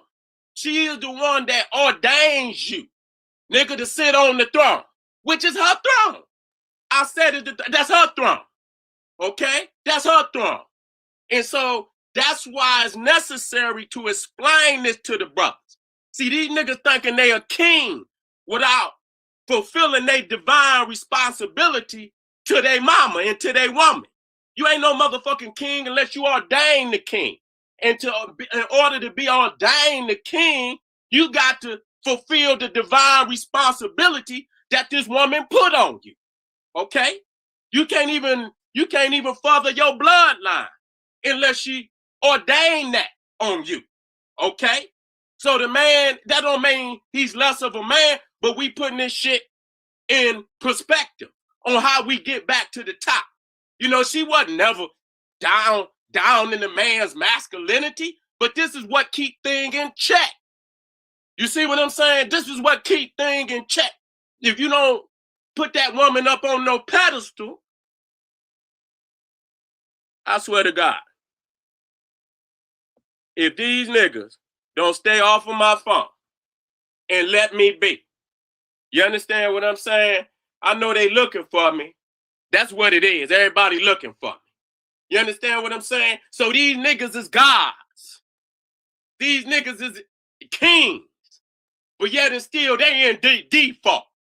They in default with fulfilling their divine responsibility to their woman. I look at all these religions. They fraudulent. They fraudulent in respect to the African woman. You understand what I'm saying? They calling the African woman all kind of crazy shit. They calling the African woman, I done seen it. You understand the positions that they put the woman in. No nation can rise higher than his woman. And when I said that, I had to look back at Newt, you know, because our ancestors put the African woman in the sky. She's the cosmos. You understand? That's where they get Miss Universe. She's Miss Universe. You understand what I'm saying? And no nation can rise higher than his woman. And why is that? Why is that? Because first and foremost, as we revert back and let every man is subordinate to his mama. She's the first doctor. Nigga, when you're sick, it's mama coming there. It's mama coming there. Give you all the herbs and whatnot. She's the first doctor because she had to know it in order to keep her children alive. This was long before any goddamn hospitals and all these sick ass doctors out here giving you all this goddamn poison. She's the first doctor. She's the first teacher. She knew mathematics before you knew it, nigga. But see, now these niggas is gods and now these niggas is kings. And they looking above as if they above their own mama. I got this one, I'm not going to show it today. I'm not going to show it today. You understand? Where the King Pepe, he's a full, you know, as you see, hey, Rue as a child sitting on Isis lap, Iset's lap. This man, this king is a full-grown man, and he's sitting on his mama's lap. He's sitting on, but he's smaller than his mama. Even though he is a full-grown man, he's subordinate to his mama. And that's showing you something. This is from the ancient. This is from the greatest civilization that ever existed on this planet. Okay? That taught the world how this shit should go. And it lasted 10,000 years without a hiccup until these foreigners start coming in and destroying the essence of what, you know, we laid down. You know, that was appropriate for us to build the great civilization that we built. And then we got people today that's coming in and they hoarding ancient Egypt. Everybody wants to eat off of ancient Egypt and teach some garbage that ain't got nothing. We see what's on the wall. And when you talking about the spirituality of ancient Egypt, okay? Damn near 95% of the spirituality of ancient Egypt is built around the woman. Not only is she the throne, wait a minute, let me get back to the concept of God. Because God is the creator. And then see, when we say the black woman is God, you know, these niggas get to foaming at the mouth. But they never had no balance. They never thought about the woman.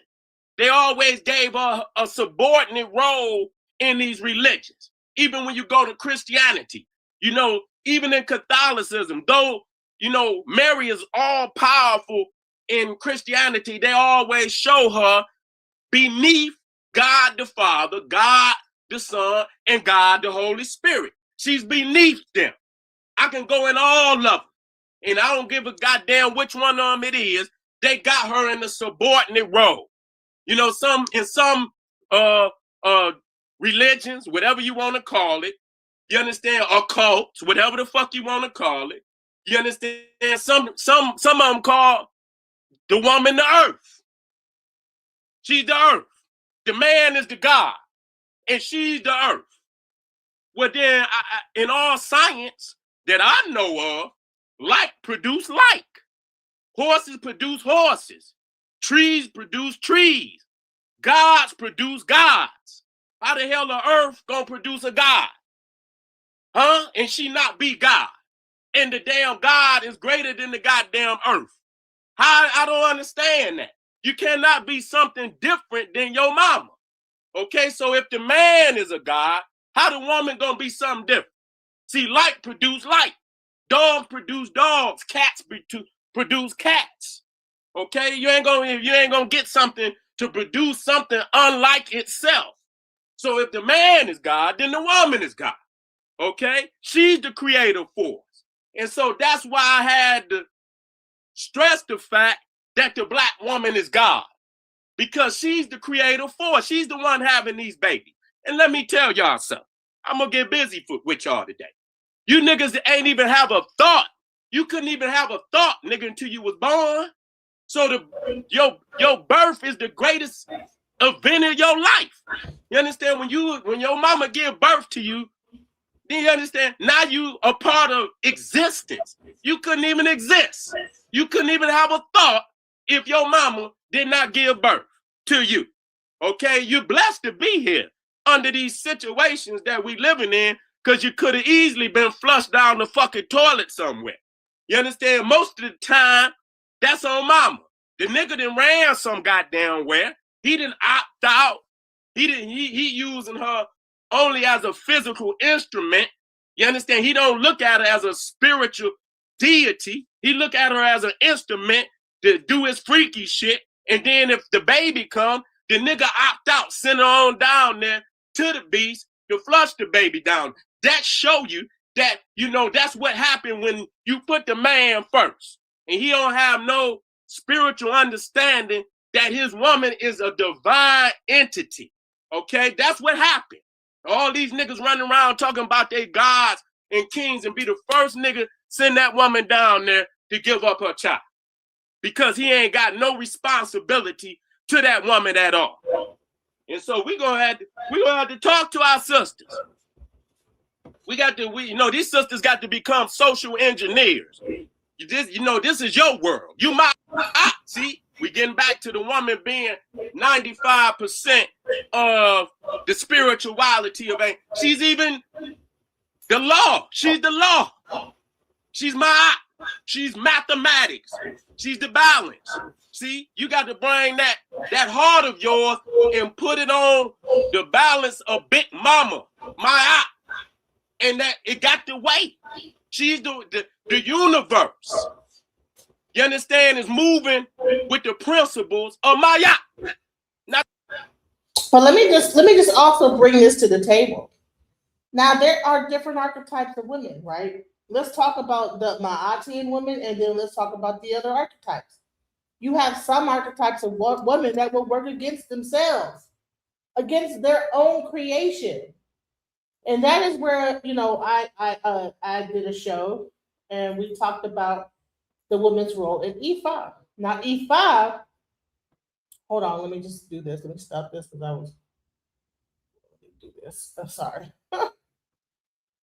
So in E5, there's a whole story about how like the women at some point, about seeing Odu. So let's go into, because like the priests of ancient Kemet, if you go into a book called Mami Wata, there's so many books that you can find out about the feminine principle and the feminine aspect of creation.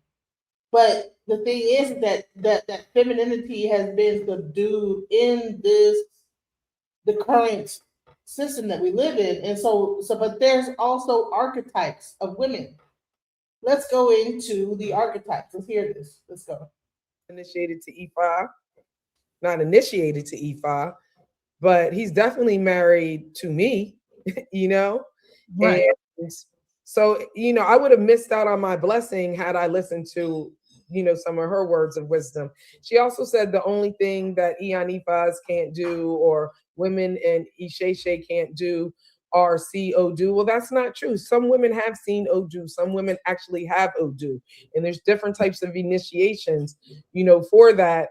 Also, So in Ifa, they have a thing called Odu, and that is the divining aspect. And Odu is really based on the woman's womb. So what happens is that Baba Lawos now will say a woman can't see Odu because she cannot see her own womb. Because Odu is the symbolic thing of a womb. Right? So let's go.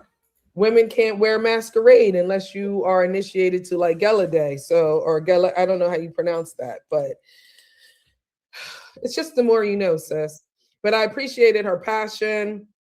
I appreciated the information that she shared, because somebody coming in, that's good to start with that. But as they learn and as they actually work with Spirit and Orisha, and they grow and they evolve, some of those things that she said might not necessarily work for them. I'm trying to think of something else that she talked about. Oh yeah, so I really just want to stick to the point that I'm somebody that respects Yoruba culture as the culture that has been keeping Ifa alive for all this time.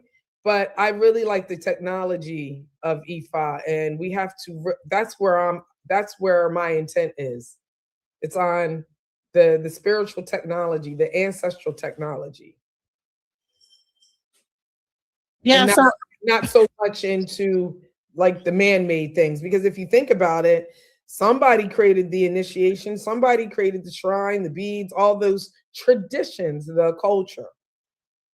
Right, and I think it was men and women. I don't think it was just one sided. It definitely wasn't just one side, even though we as the people have always been matrilineal and matrifocal, and those things have changed. That's why, if you don't mind, I wanted to read some things from this book. Mm-hmm. Would you mind? Hold on. I really want you guys to pay attention to what they say in this book. This is going to go into the archetypes of women, right? There's different types of women, and I want you guys to check this story out. It's very interesting. Light for me, because my eyes. The first known, documenting women's mysteries in the tradition, which is Isheshe. The first known documentation came in 1915 from a woman anthropologist in her book called Women's Mysteries of a Primitive People, which I just happened to sell in Drop Squad Kitchen. By Amori Talbot. There she documents a trying tale of how men stole the mysteries of the women's secrets in societies in southeast Nigeria. The tale was recounted by 3 elder women who explained that in the old days, women used to outnumber men. As men grew, they became dissatisfied with their lot and began to conspire for more by asking for the women to share the secrets of the mysteries so that they would become strong as a society. Upon meeting, the women debated the suggestion with the elder women, stating emphatically to not do so. They did not trust the men in their plight.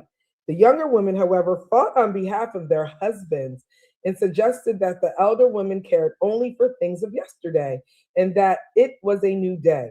Eventually, the old women overcame the elders and did share the mysteries with the full rights and every secret by means of which they had formerly held dominion. Shortly thereafter, new laws were created to forbid women to participate in their own ceremonies, including the ancestral plays. Instead, they would be taken over by men and become a men's society where women were forbidden. Further, if any woman would try to participate, witness, or practice, they would escort her to the market and behead her for all of the town to see, so that all other women would be dissuaded from participation. Now, since the men were stronger in limb and cruel, the women were forced to comply. Only 2 elder women remained who still practiced keeping their pots hidden in palm fronds in the ceiling, and one eventually was slashed by a machete. This forced the movement into the women's mysteries to go underground. The tale seemed to be one of the few remnants of women's stories and what happened to their mysteries, except a month after discovering this text, I met a woman who was Kikuyu from Kenya. Her name was Wangari, and she became a great source of knowledge about the Kikuyu women's traditions. Trained in the ways of the ancients by her mother and unfamiliar with the previous story above, she also recounted a similar tale of the history of the women's tradition in Kikuyu. Her story differed only slightly in that conspiracy involved the husbands pressing the young wives for the secrets and one acquired, and conspired to get all the menstruating women pregnant at the same time. Now, you know, women who live together and in nature have synchronized cycles of ovulation, menstruation, and birth, since these were some of the mysteries. The men then knew how to achieve the task. Now, since the women were great fighters, they had to attack when they were weakest in order to win. And at the height of pregnancy, the women were incapacitated, and the other women that remained were elder women who were so weak. It was then that the men took over and overthrew the female chief. These stories suggest that there was a mass movement across the continent where women's mysteries were taken and then used against them. I just wanted to stop there. Sybils and Mami Wata by Mama Zogbe also goes a lot more into detail to me about some of these things, and she does a really good job of documenting via anthropological findings and things like that what Sister Ayala Kamari is putting down in this book. So these stories are even retold from a masculine perspective to demonstrate the change. While on the surface there are masks performing these mystery rites, even today there are obviously feminine in nature. And upon my study, I found similar surfacing in the Odu's oracle poetry, in Itan's the stories, and one such story recounts in the Odu Osa Meiji how the masquerades in a Gungu mask used to belong to women. Obatala, which is sometimes male and sometimes female, but in recent years male, have married Odu, and then discovers the secrets to the Egungun and begins to wear the Egungun cloth and mask, fooling everyone. So she goes on to talk about that. And then, even though that story is often recounted, you can even see that story on Facebook. There are other stories where she talks about where Obarisha is frustrated with Odu because she has so much power and she can take away anything from him. Odumare had given women more power than men, and anything she says actually comes into reality, so her power is great. She tells him that they should live together in the same place, and once they do, he gives her snails to calm her down. Once calm, he suggests that he doesn't keep any secrets from her, and while she keeps secrets about her power from him, and that they should share power together. She then tells them the secret to the Agun cloth, which is related to her power, and is subsequently able to then take it. Then she talks about Father P. Bowden in the Fetish and Fetishism from 1885, recounts a story where Obatala and Odu were married and had a domestic fight in which Obatala, Risha, blinded her to keep her quiet. So I'm not going to read the whole thing. Another acquisition of power comes in the Odu Irete Ogbe, where Orunmila marries Odu and eventually obtains her secret. Then there's other Itans and stories that recount how Orunmila takes Oshun's bag of wisdom, because Olodumare had put the bag of wisdom, in on earth and was like, y'all need to find it. Oshun finds it first, and then she didn't know that she had a hole in her bag, and so it was falling out, and so Orunmila then takes it and doesn't allow her to have it and only gives her a part of it, which is considered Arundel or Marundel. So that's that story. So I advise people who are really interested in learning things from a historical perspective to get this book. She does a really good job in the first part of the book, just recounting many of the stories. Like I said, I don't want to read all of them, but basically says the history of the role of women becomes more complex when we take into the account the influence of colonial life and trading had on women in the tradition in Africa. Initially, women yielded great power because they owned and farmed the land. That's also true in, can you give me The Great Cosmic Mother by Monica Shu? I read that in like 1993 while I was pregnant with my oldest daughter. It's right there. I got one right there. Yeah. Great Cosmic Wow, Mother. they owned and farmed the land. Right. And I So know in this some book- culture they build the houses too. exactly. You know? So in this book is a really good book. You could tell like I just really went really deep into this book, and it just talks about we're the natural nurturers and the people who are naturally cooking and feeding the children. So we naturally going to do the herbs. We're naturally growing the herbs. We're naturally growing the crops, right? So Yeah, I know my grandma used to have like a garden in the back, you know. every woman in my family that I know has always had gardens. Yeah. So so colonial rule take the land and ostracize the women, and this created more of a dependency on men in a colonial system that did not recognize women. In addition, women traditionally ruled the marketplace, you know, and even in Isheshe, it talks about women are the rulers and the owners in the marketplace. So that yielded a lot of political and financial power through their markets. So, you know, all of that was changed. And then you think about Ogboni, who's running Ogboni is Siami, right? So they kind of made it illegal for those organizations to be existing in the traditional Yoruba cultures once it was colonized. So it's just so much information that's out there. These are some of the books that when people ask me about Ifa that I do suggest. But for any woman that is interested in becoming an Ian Ifa, it's great that she has other women who have written in here and things like that. And she has an amazing lineage as far as the people who have taught her, and it shows up in here. So I would suggest people study that book. I've read that one. I've read Isheshe, Hand of Ifa, The Great Cosmic Mother. Now, I haven't read all of this. It's just kind of like you look for what you're looking for and maybe you'll find it. It's, you know. Wow. I mean, all right. So what it really boils down to, to please go ahead and watch that video. She's gonna break down as far as even in Ifa, like the divine feminine. And let me show you guys what that video is, like how it looks. It's called Ifa and the Divine Feminine with a Budget's Child. Please go and watch that video, because what Steady is talking about is like when he's talking about like different African systems and how in Africa the woman was the main thing, and then it got overtaken by colonialism. And he's bringing up Egypt and this, that, the other. This is what he's talking about. Like not just only in Egypt, but West Africa, East Africa, all over the place. So let's go. This is what the ancients say. I don't give a goddamn what these ignorant ass niggas is saying today. These niggas ain't doing nothing else but crawling on their motherfucking knees for this beast. This beast is running rampant through the community. These niggas is gods and kings and all this other bullshit. These niggas is hoes.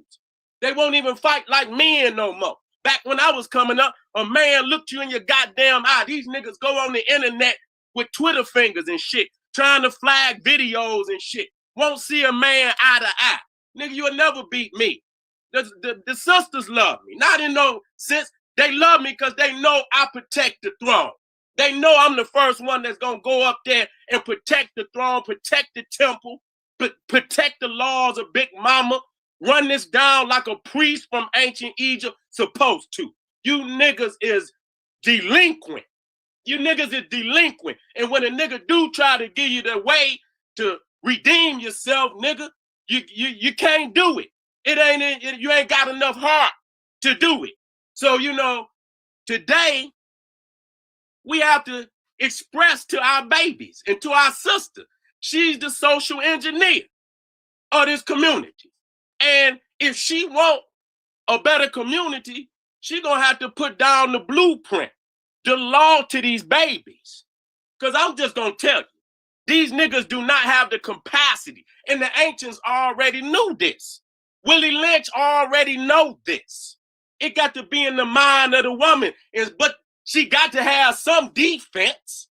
These niggas got to step up while she putting the law down with the babies and defend her. I'm seeing women jumping, you know, elders being jumped on all in the streets. And these niggas talking about they kings. They got armies and shit. And they try to boss up on their own people. And I ain't never seen these niggas not one time go out there and bang on this beast. Not one goddamn time. I don't hold my tongue. at least the truth is reverberating.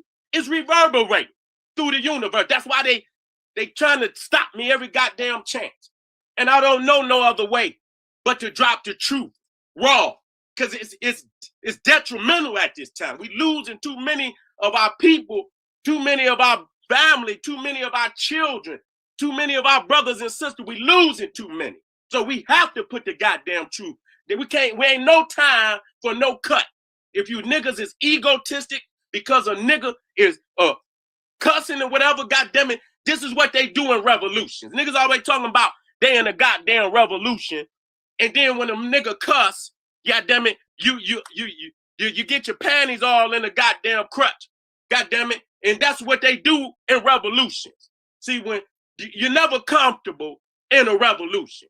Revolutions is always uncomfortable. When my shit come up missing, when my YouTube, I know that's what's supposed. I don't cry no tears.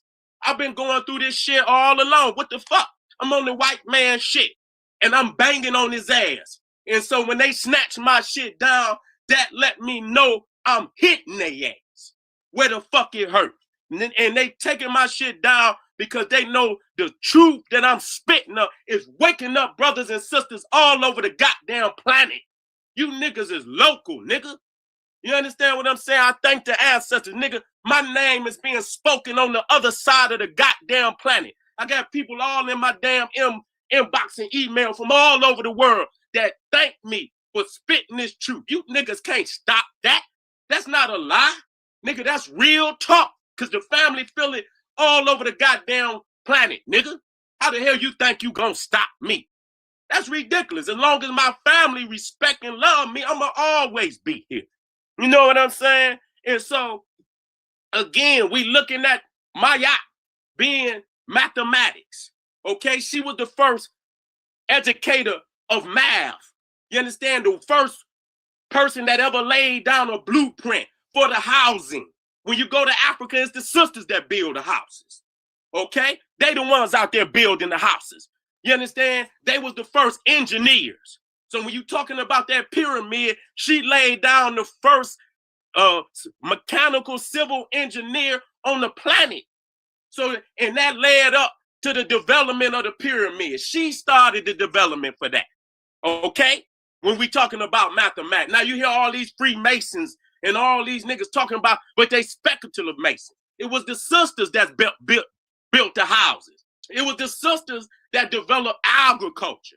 The man was the hunter. It was the sisters. I go back to Ashaka Musa Barashago. Y'all need to go listen to that, brother. I was listening to one of his lectures today. One of the most powerful teachers that we ever had. Okay, Ashaka Musa Barashago. Go look him up. I'm gonna put some of his lectures on my page today. You know, he speaks extensively about the black woman. Okay, when we talking about agriculture, the man was the hunter gatherer. It was the sister that put the agriculture down. See, and now the significance of the agriculture is that, you know, if you hunting all the time, you're not developing the arts and sciences like you need to be. But see, when you got agriculture and you develop and your food is growing up out the ground, see, all you have to do is sit and study and think now. But if you out there hunting and gathering, you can't do that. So when that sister invented agriculture, that's what she did. She invented agriculture. That gave us the ability now, because our food is right there. All we had to do is put the seeds down, harvest it, and while we waiting on the crops to come up, we studying. We in the stars. We developing math. We developing science. We inventing alphabet. We inventing architecture and music and all other, you know, we was able to do that. Until she developed agriculture, we was just hunter and gatherers. Okay? She was the one that did that. She the one that built the houses. That's fact. You can go to Africa right now. It's the sisters out there building the houses. Have been building them since time immemorial. Okay? Now, we need to look at what they call the fertility dial. They call them Venuses. that they was finding all over, not only Europe, they find them in Africa, they find them in Asia, all the way to China, okay? All the way to China, where they find the little fertility dial of the pregnant African women. And you understand? And when they bury the ancient burials, they put the people down in a fetal position. Okay, that's how they was buried. You understand? As if they was inside the mother's stomach. Just like when you in your mother's stomach, you in the fetal position. And so they buried you down into the womb of the earth. You understand? So that you could be reborn in the cosmic mother, the cosmic spiritual mother. And when they put you down in the grave, they would put one of them fertility dials, close to your chest. You would be holding that fertility dial. That lets us know that the most ancient form of spirituality ever was the worship of the African woman. This shit that you niggas got today just came into existence when these cave beasts came down and conquered Africa and parts of Asia, which were our colonies. Not the Hindu you see over there today, where you got these Negroes talking about straight hair, and you want your hair straight, like, your eyebrows and all that. That just let you know you ain't done no research. That was just ridiculous. When you look at all the ancient Buddhas, and you can even go to Papua New Guinea, which is beyond China, which is beyond going east, which is beyond Japan. And you see that the Papua New Guineans got they beards and their hair is woolly as hell. Some of that hair on their head is as woolly or even more woolly than some of these brothers and sisters in Africa. Okay, that just lets you know that the woolly haired African stretched from the continent of Africa all across Southern Asia into the South Pacific, including Easter Island, including Australia, including Tasmania. That was a novice mistake. That was a very novice mistake. And so when you see that people are making novice mistakes like that, you already know to leave that shit alone. So now we're establishing why the black woman is God. Number one, she's the creator. She's the creator. And until you are born into this world, you ain't even got a thought. So the most powerful moment of your whole existence is your birth from your mama's womb, which is heaven. And when her womb opened up to let you out, that's the gates of heaven. That's the gates of heaven.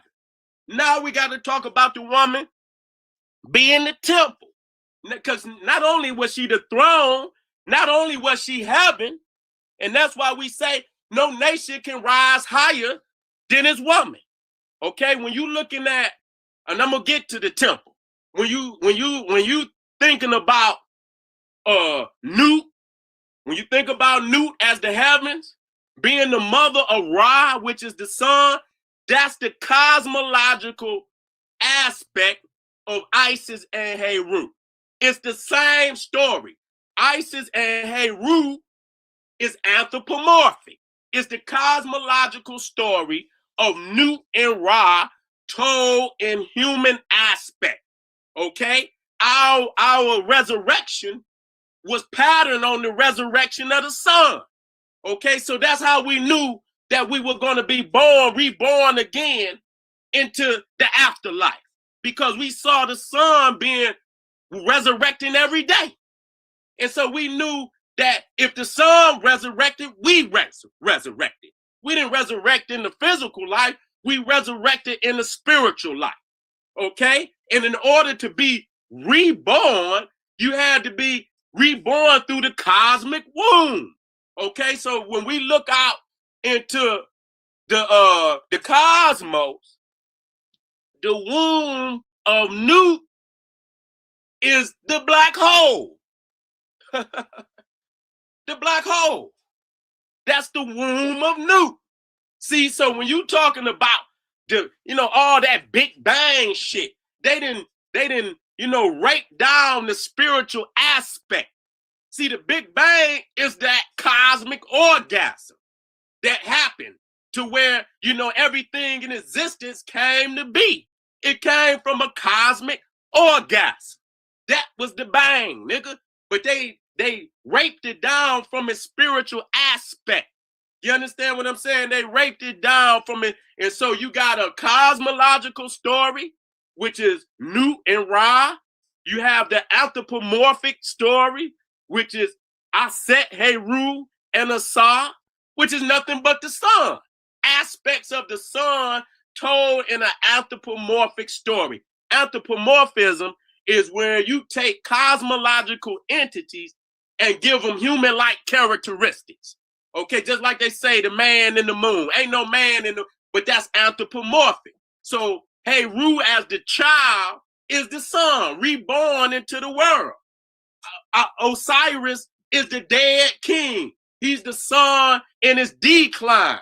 Okay, and Ra and Heru is the new sun being resurrected, a new day.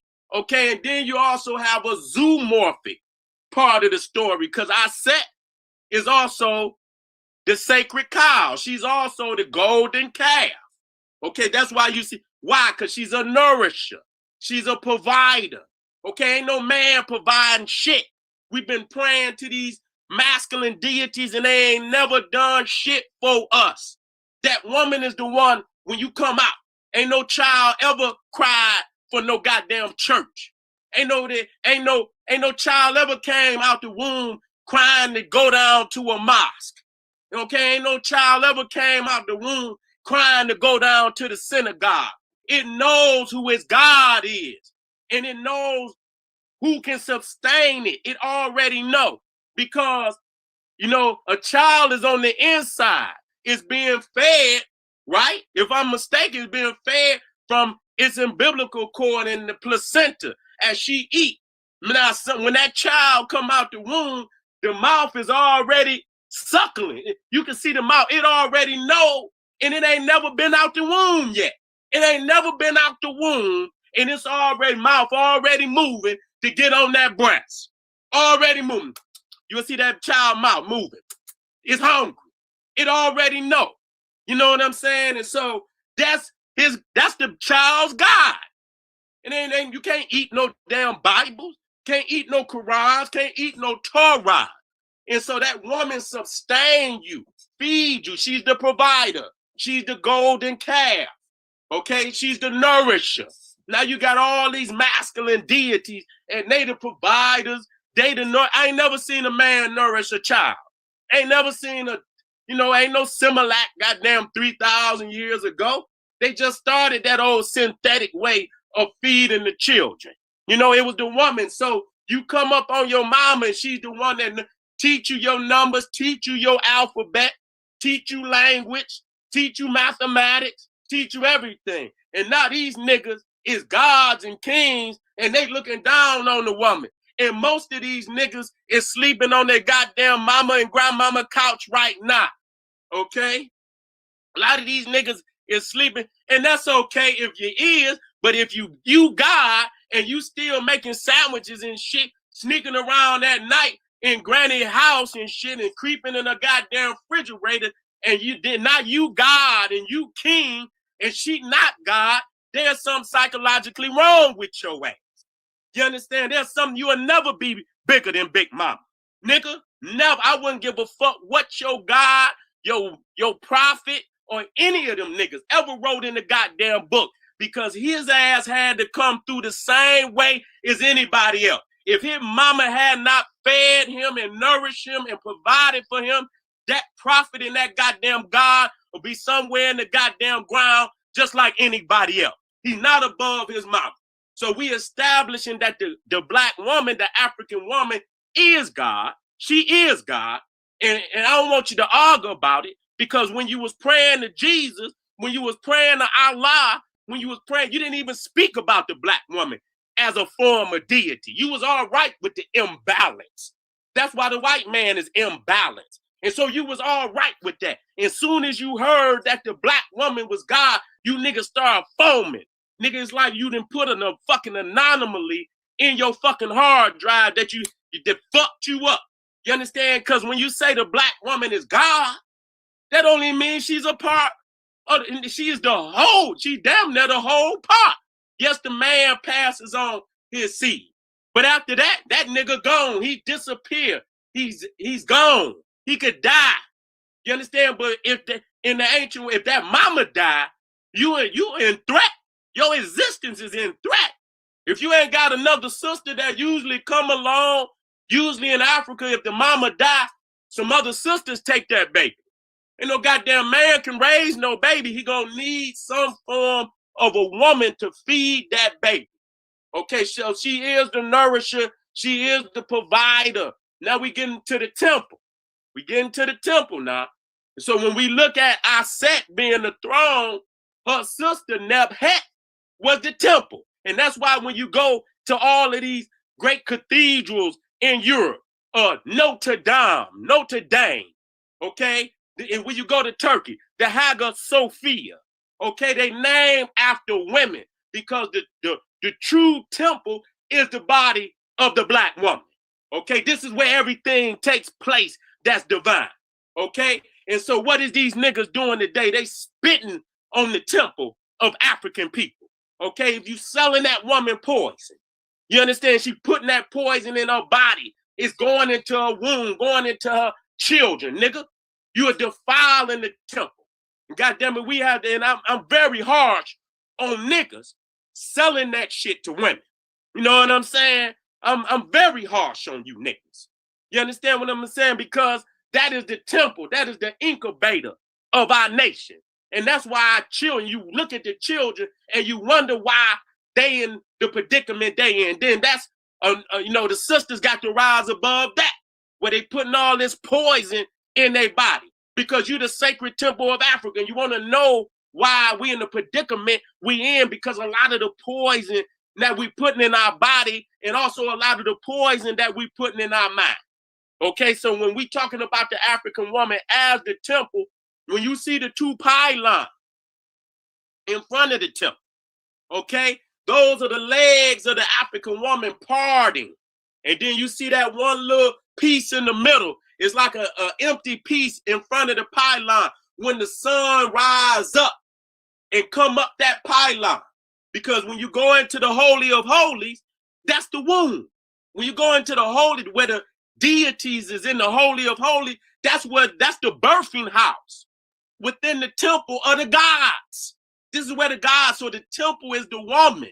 And when that sun come up, you'll see that when it rises in between them pylons, representing the sun being born into the world. Okay, so the temple is the woman. The temple is the woman. The throne is the woman.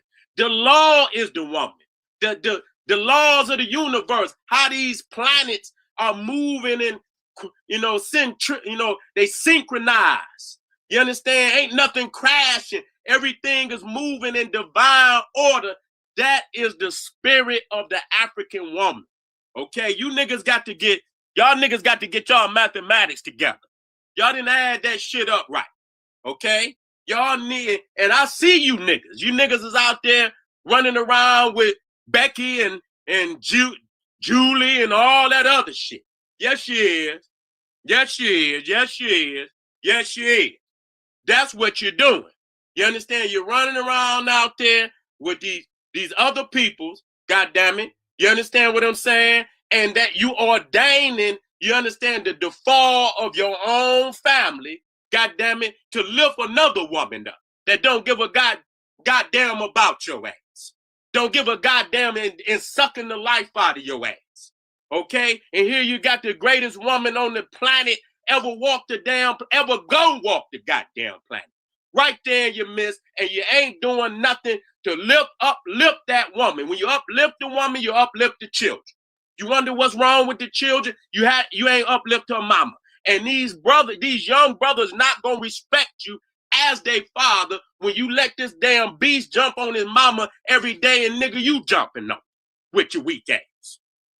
You jumping on her with your weak ass.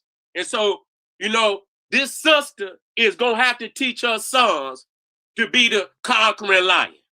Even if that young man got to conquer his own damn daddy, so be it.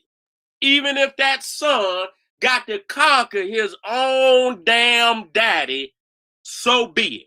Those are your children. But you got to get your mind right, sister. You got to get back to your divinity.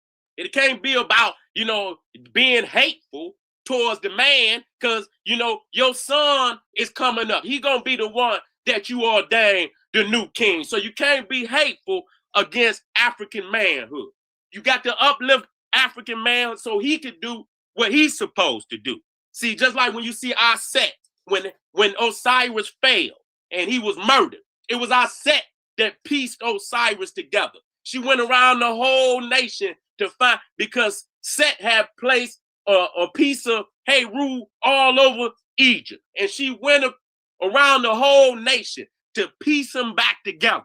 Okay, and she one part of the holy king that she did not find was his phallus. And so she prayed and prayed and she wept. You see her weeping. You see, and this is where the Muslims and all them get their prayer, their prostration from. You see how Set, when she prostrate like this, she's weeping for Osar. And so the great God Amun-Ra, the great god Tahuti, the great god Ampu, Anubis, all came together and helped that sister and fulfilled her prayers. And for, a small amount of time, a spiritual phallus came upon Osiris. And she descended on that spiritual phallus as a falcon and received the holy sperm. And from that, she was impregnated. And from here, you have the first immaculate conception ever in history. She gave birth to the Holy Son, the divine Son, Heru. This is where it comes. But the sister is the one, was the guardian angel of her king. Even in his death, she was loyal to her king. And so these niggas is sick. These niggas is crazy. And so you have to have mercy on him. Not to the point where it's at your demise, but you got to have, the utmost respect for African men. Because your fathers, they didn't lay down like this. They didn't lay, so in honor of the fathers that fought the good fight long before we got here, you must honor that and show that to your son. If that nigga can't get it together, then you're going to have to raise up your son to be the king you need for your daughters. That's going to have to be the king you raise. And you raise them all down through history. These niggas don't have the capacity to do it. They can run their motherfucking mouth all they want. They have not stepped up to this beast yet. Okay? And so you must raise your son to be the honorable king that's going to lead African people to liberation. So that's why you got to respect African manhood. Okay, and if that means taking the son have to even dethrone his father, then that's just what it's gonna have to be. That's just what it's gonna have to be in order to set this shit right. Because he's been given all the opportunities afforded him to step the fuck up. And if the people is begging for liberation and they crying out, and he does not have the capacity to do what he's supposed to do, then you are to raise your son to dethrone these niggas and be the honorable king that will lead our people to liberation. Now, I want to go out with some things. I want to talk about, economics. And so we have to look at the African woman as the global conglomerate. When we're talking about businesses, and we're talking about the global conglomerate is the African woman. Okay, you're talking about what company to invest in. Invest into the black woman. Nigga, because you investing into your nation. Okay, when we run down the science, how the woman do all these things for her children, male and female, then you talking about she's a corporation. She is a corporation. So when we say, what we're going to invest in, we're going to invest in our woman. When you invest in your woman, you invest in your children. And that's Social Security. That's inheritance. That's Social Security. If you want the people of your society to have some security, you invest in your woman, which is investing in your children. When it comes time for them pockets, you get some money in, you take some of that money, and I'm not talking about giving this money to the woman so she could run down to Walmart, run to the Gucci store, run just to give it right back. We have to take that and put them resources in an area where we could get some residual back. See, we got to triple up. We got to double up. We need to triple, quadruple, and keep on quadrupling and we got to keep all our resources to ourselves. We are not in any position to give away any of our resources to any goddamn body. Our babies is out here right now with no hope, no future, no nothing. They ain't got no inheritance. They ain't got no Social Security. They ain't even got a goddamn nation that wants to educate them and give them a future by giving them careers. They trying to lock our damn babies up. They building these goddamn prison systems all over the goddamn country to lock our babies up. So we know what they got planned for our babies. And so if you see this going on, then you know that it is time to take all your resources that you got and invest them into the people, invest it into the woman. See, a nigga, you know what a nigga do? And I've been guilty of it in my life. I don't speak like I'm above nobody. We get a couple of dollars, we'll try to flip it. We'll try to go do something and lose the shit. Come home. You understand what I'm saying? Ain't got nothing. Baby's hungry. The woman done already called grandmama. She done already called grandmama, great grandmama. This nigga done fucked up. I need a couple of dollars. Keep this shit moving. See, that's how they work. They already know you done fucked up. You understand what I'm saying? Instead of coming home, investing in your woman so she can take that money and put it where she needs. Now you looking stupid because you done fucked it up. You see, when you take some of that resource that you got and you buy and you establish yourself with something that's real, you putting that shit up for something that's real, you done got something that's real. Even when you broke, you ain't really broke because you can look back and see shit that you didn't establish. You know what I'm saying? That you got. So all you just waiting is on the next come up. But when you don't establish, you don't take none of them resources, you got a young Pharaoh. And he coming out with that powerful website. Niggas should be on it. Soon as it come up, if it ain't up already and you a merchant, now it's time to become. If you got something you gonna pop off, you already got product, you already got ideas, this the time to do it.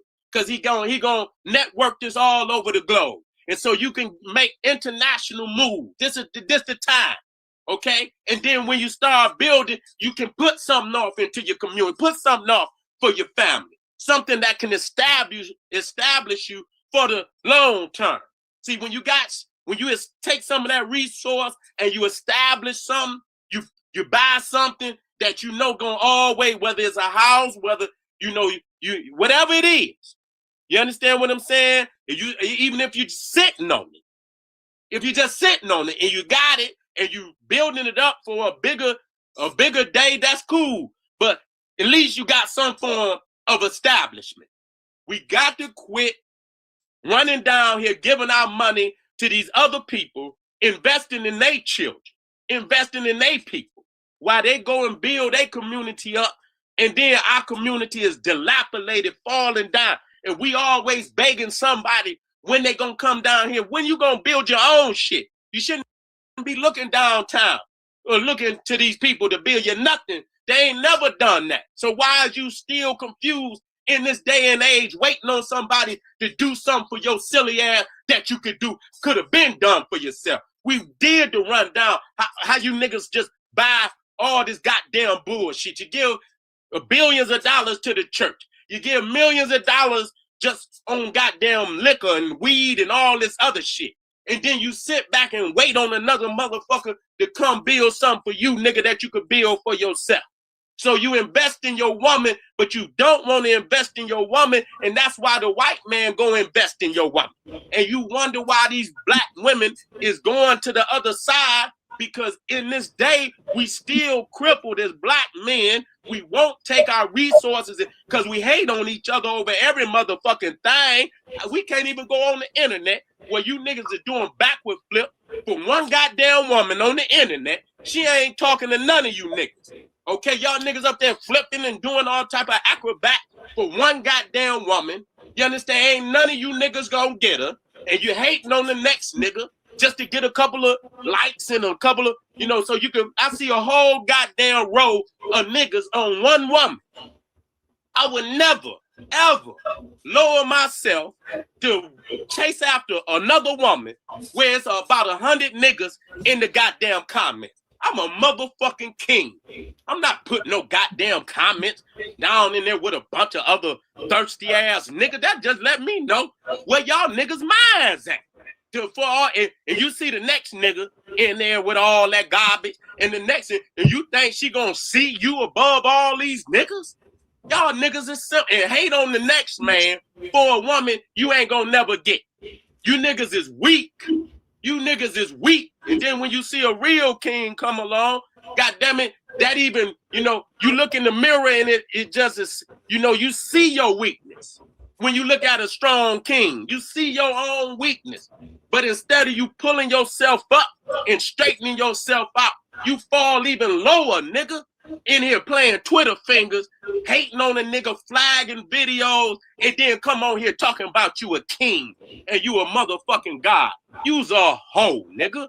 You's a hoe. You's a hoe, nigga. So you got to wake up today, nigga. I believe social media has been the most devastating thing since dope. Nigga, social media has been the most devastating thing since dope. That's fucking these niggas' heads up. So you niggas better wake up today. You niggas better wake up because this sister, you done created a lot of, you must design the social structure of where this shit gonna go. You must do this and not in no arrogance, not in no hate for the black man, the African, because you must, you know, have some, you know, some love for your son and some of these kings out there that is trying to do right. Okay? Just like there's some sisters out here doing wrong. I don't never say nothing. You know, even though I don't agree with nothing that they doing, I lead us, you know, the sisters that's aware to take care of that. You understand? I don't agree. You understand? When I say the black woman is God, that means that the sisters is, you know, fulfilling the highest ideal, not the low high. That don't make her God. When she live out the highest ideal, that's what make her God. When she living out the highest, when she understand her womb and her body is this, then she understand she can't put that poison in her body. She know that. And any of these niggas out here still selling dope and poison to these sisters, nigga, off with your head, nigga. Off with your motherfucker. I got to say that. You in here poisoning the womb of our people while you sitting out here, bitch, you ain't done shit. And even if you did, nigga, you attacking the nation when you attack that woman. You ain't even got no bloodline when you do that, nigga. You are creating a self-destructive mechanism when you do that. Okay? So ain't no mercy on you, nigga. You could design, you could come together as a brotherhood and develop all type of corporation and businesses and national plans to come. So if you still in 2018 crawling on your knees, nigga, selling poison to your motherfucking people, nigga, off with your motherfucking head. Off with your motherfucking head. Because I know you could do better. I know you. And so at this point, ain't no motherfucking excuse. So the sister is the national conglomerate. You invest in your woman. She invests in the children. There you get your, you know, this is where you get your Social Security. This is where you get, you know, your investment. You know, you get some kickback on your investment when you invest in your woman, when you invest in your children. That's where you invest at. So she is the conglomerate, the global conglomerate that we need to be investing in. And then when we come together, we have to do the simple things first. I'm about to end.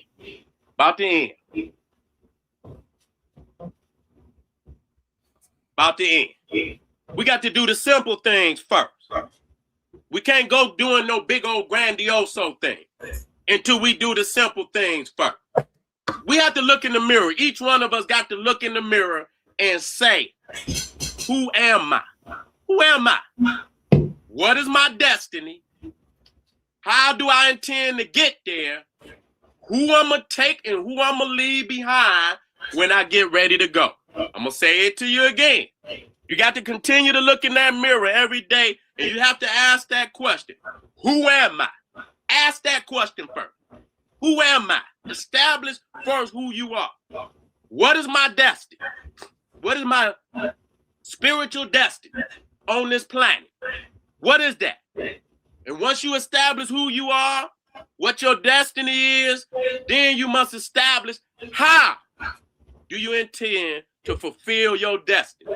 How do you intend to get to your destination?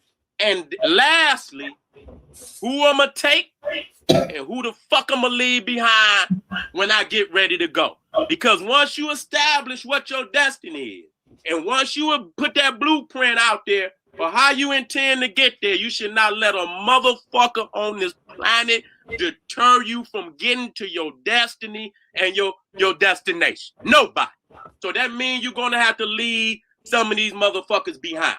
And I mean that. We are African people. Wherever we at on the planet, we are African people. We have a lot of confused individuals.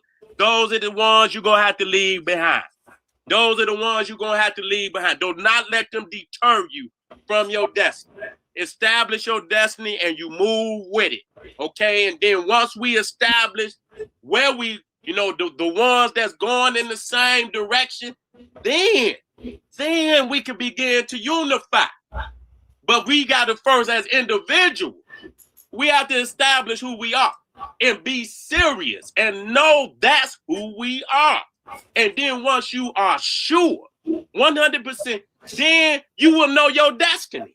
You will know your destiny. You will look back in the past, see the great mothers and great fathers of Africa all over the world and how they moved on the planet, how they established civilization. What was the energy, the rules, regulations, spirituality that they used to build these great civilizations? Then you got a platform. You got policies. See, that's how you build a politic with policies. And the policies is how we move on this planet. You can look and see on the walls how our people move and how we establish that the woman is the global conglomerate. 95% of the spirituality is based around the woman. That's it. And so that don't make you lesser of a man because you establish that fact. She's not going, cut your damn masculinity off because you put her at the center of the universe. She deserves to be at the center of the universe. She's the jewel of Africa. Don't nobody want to go back into no goddamn man and you die and you thinking about some goddamn man. When you think about going back off into the great mother, it's more spiritually enlightening to do that. Okay, no motherfucker going off into no man. That's homosexuality. That's crazy. Okay, so we have established some great policies today. I hope that I fulfill my responsibility as a priest, as a brother of the craft, as a teacher of my people, that these are policies that can be applied right now for our upliftment and rise. I hope that you take some time out tonight, study that SETI self-help program. I've taken it all over the globe.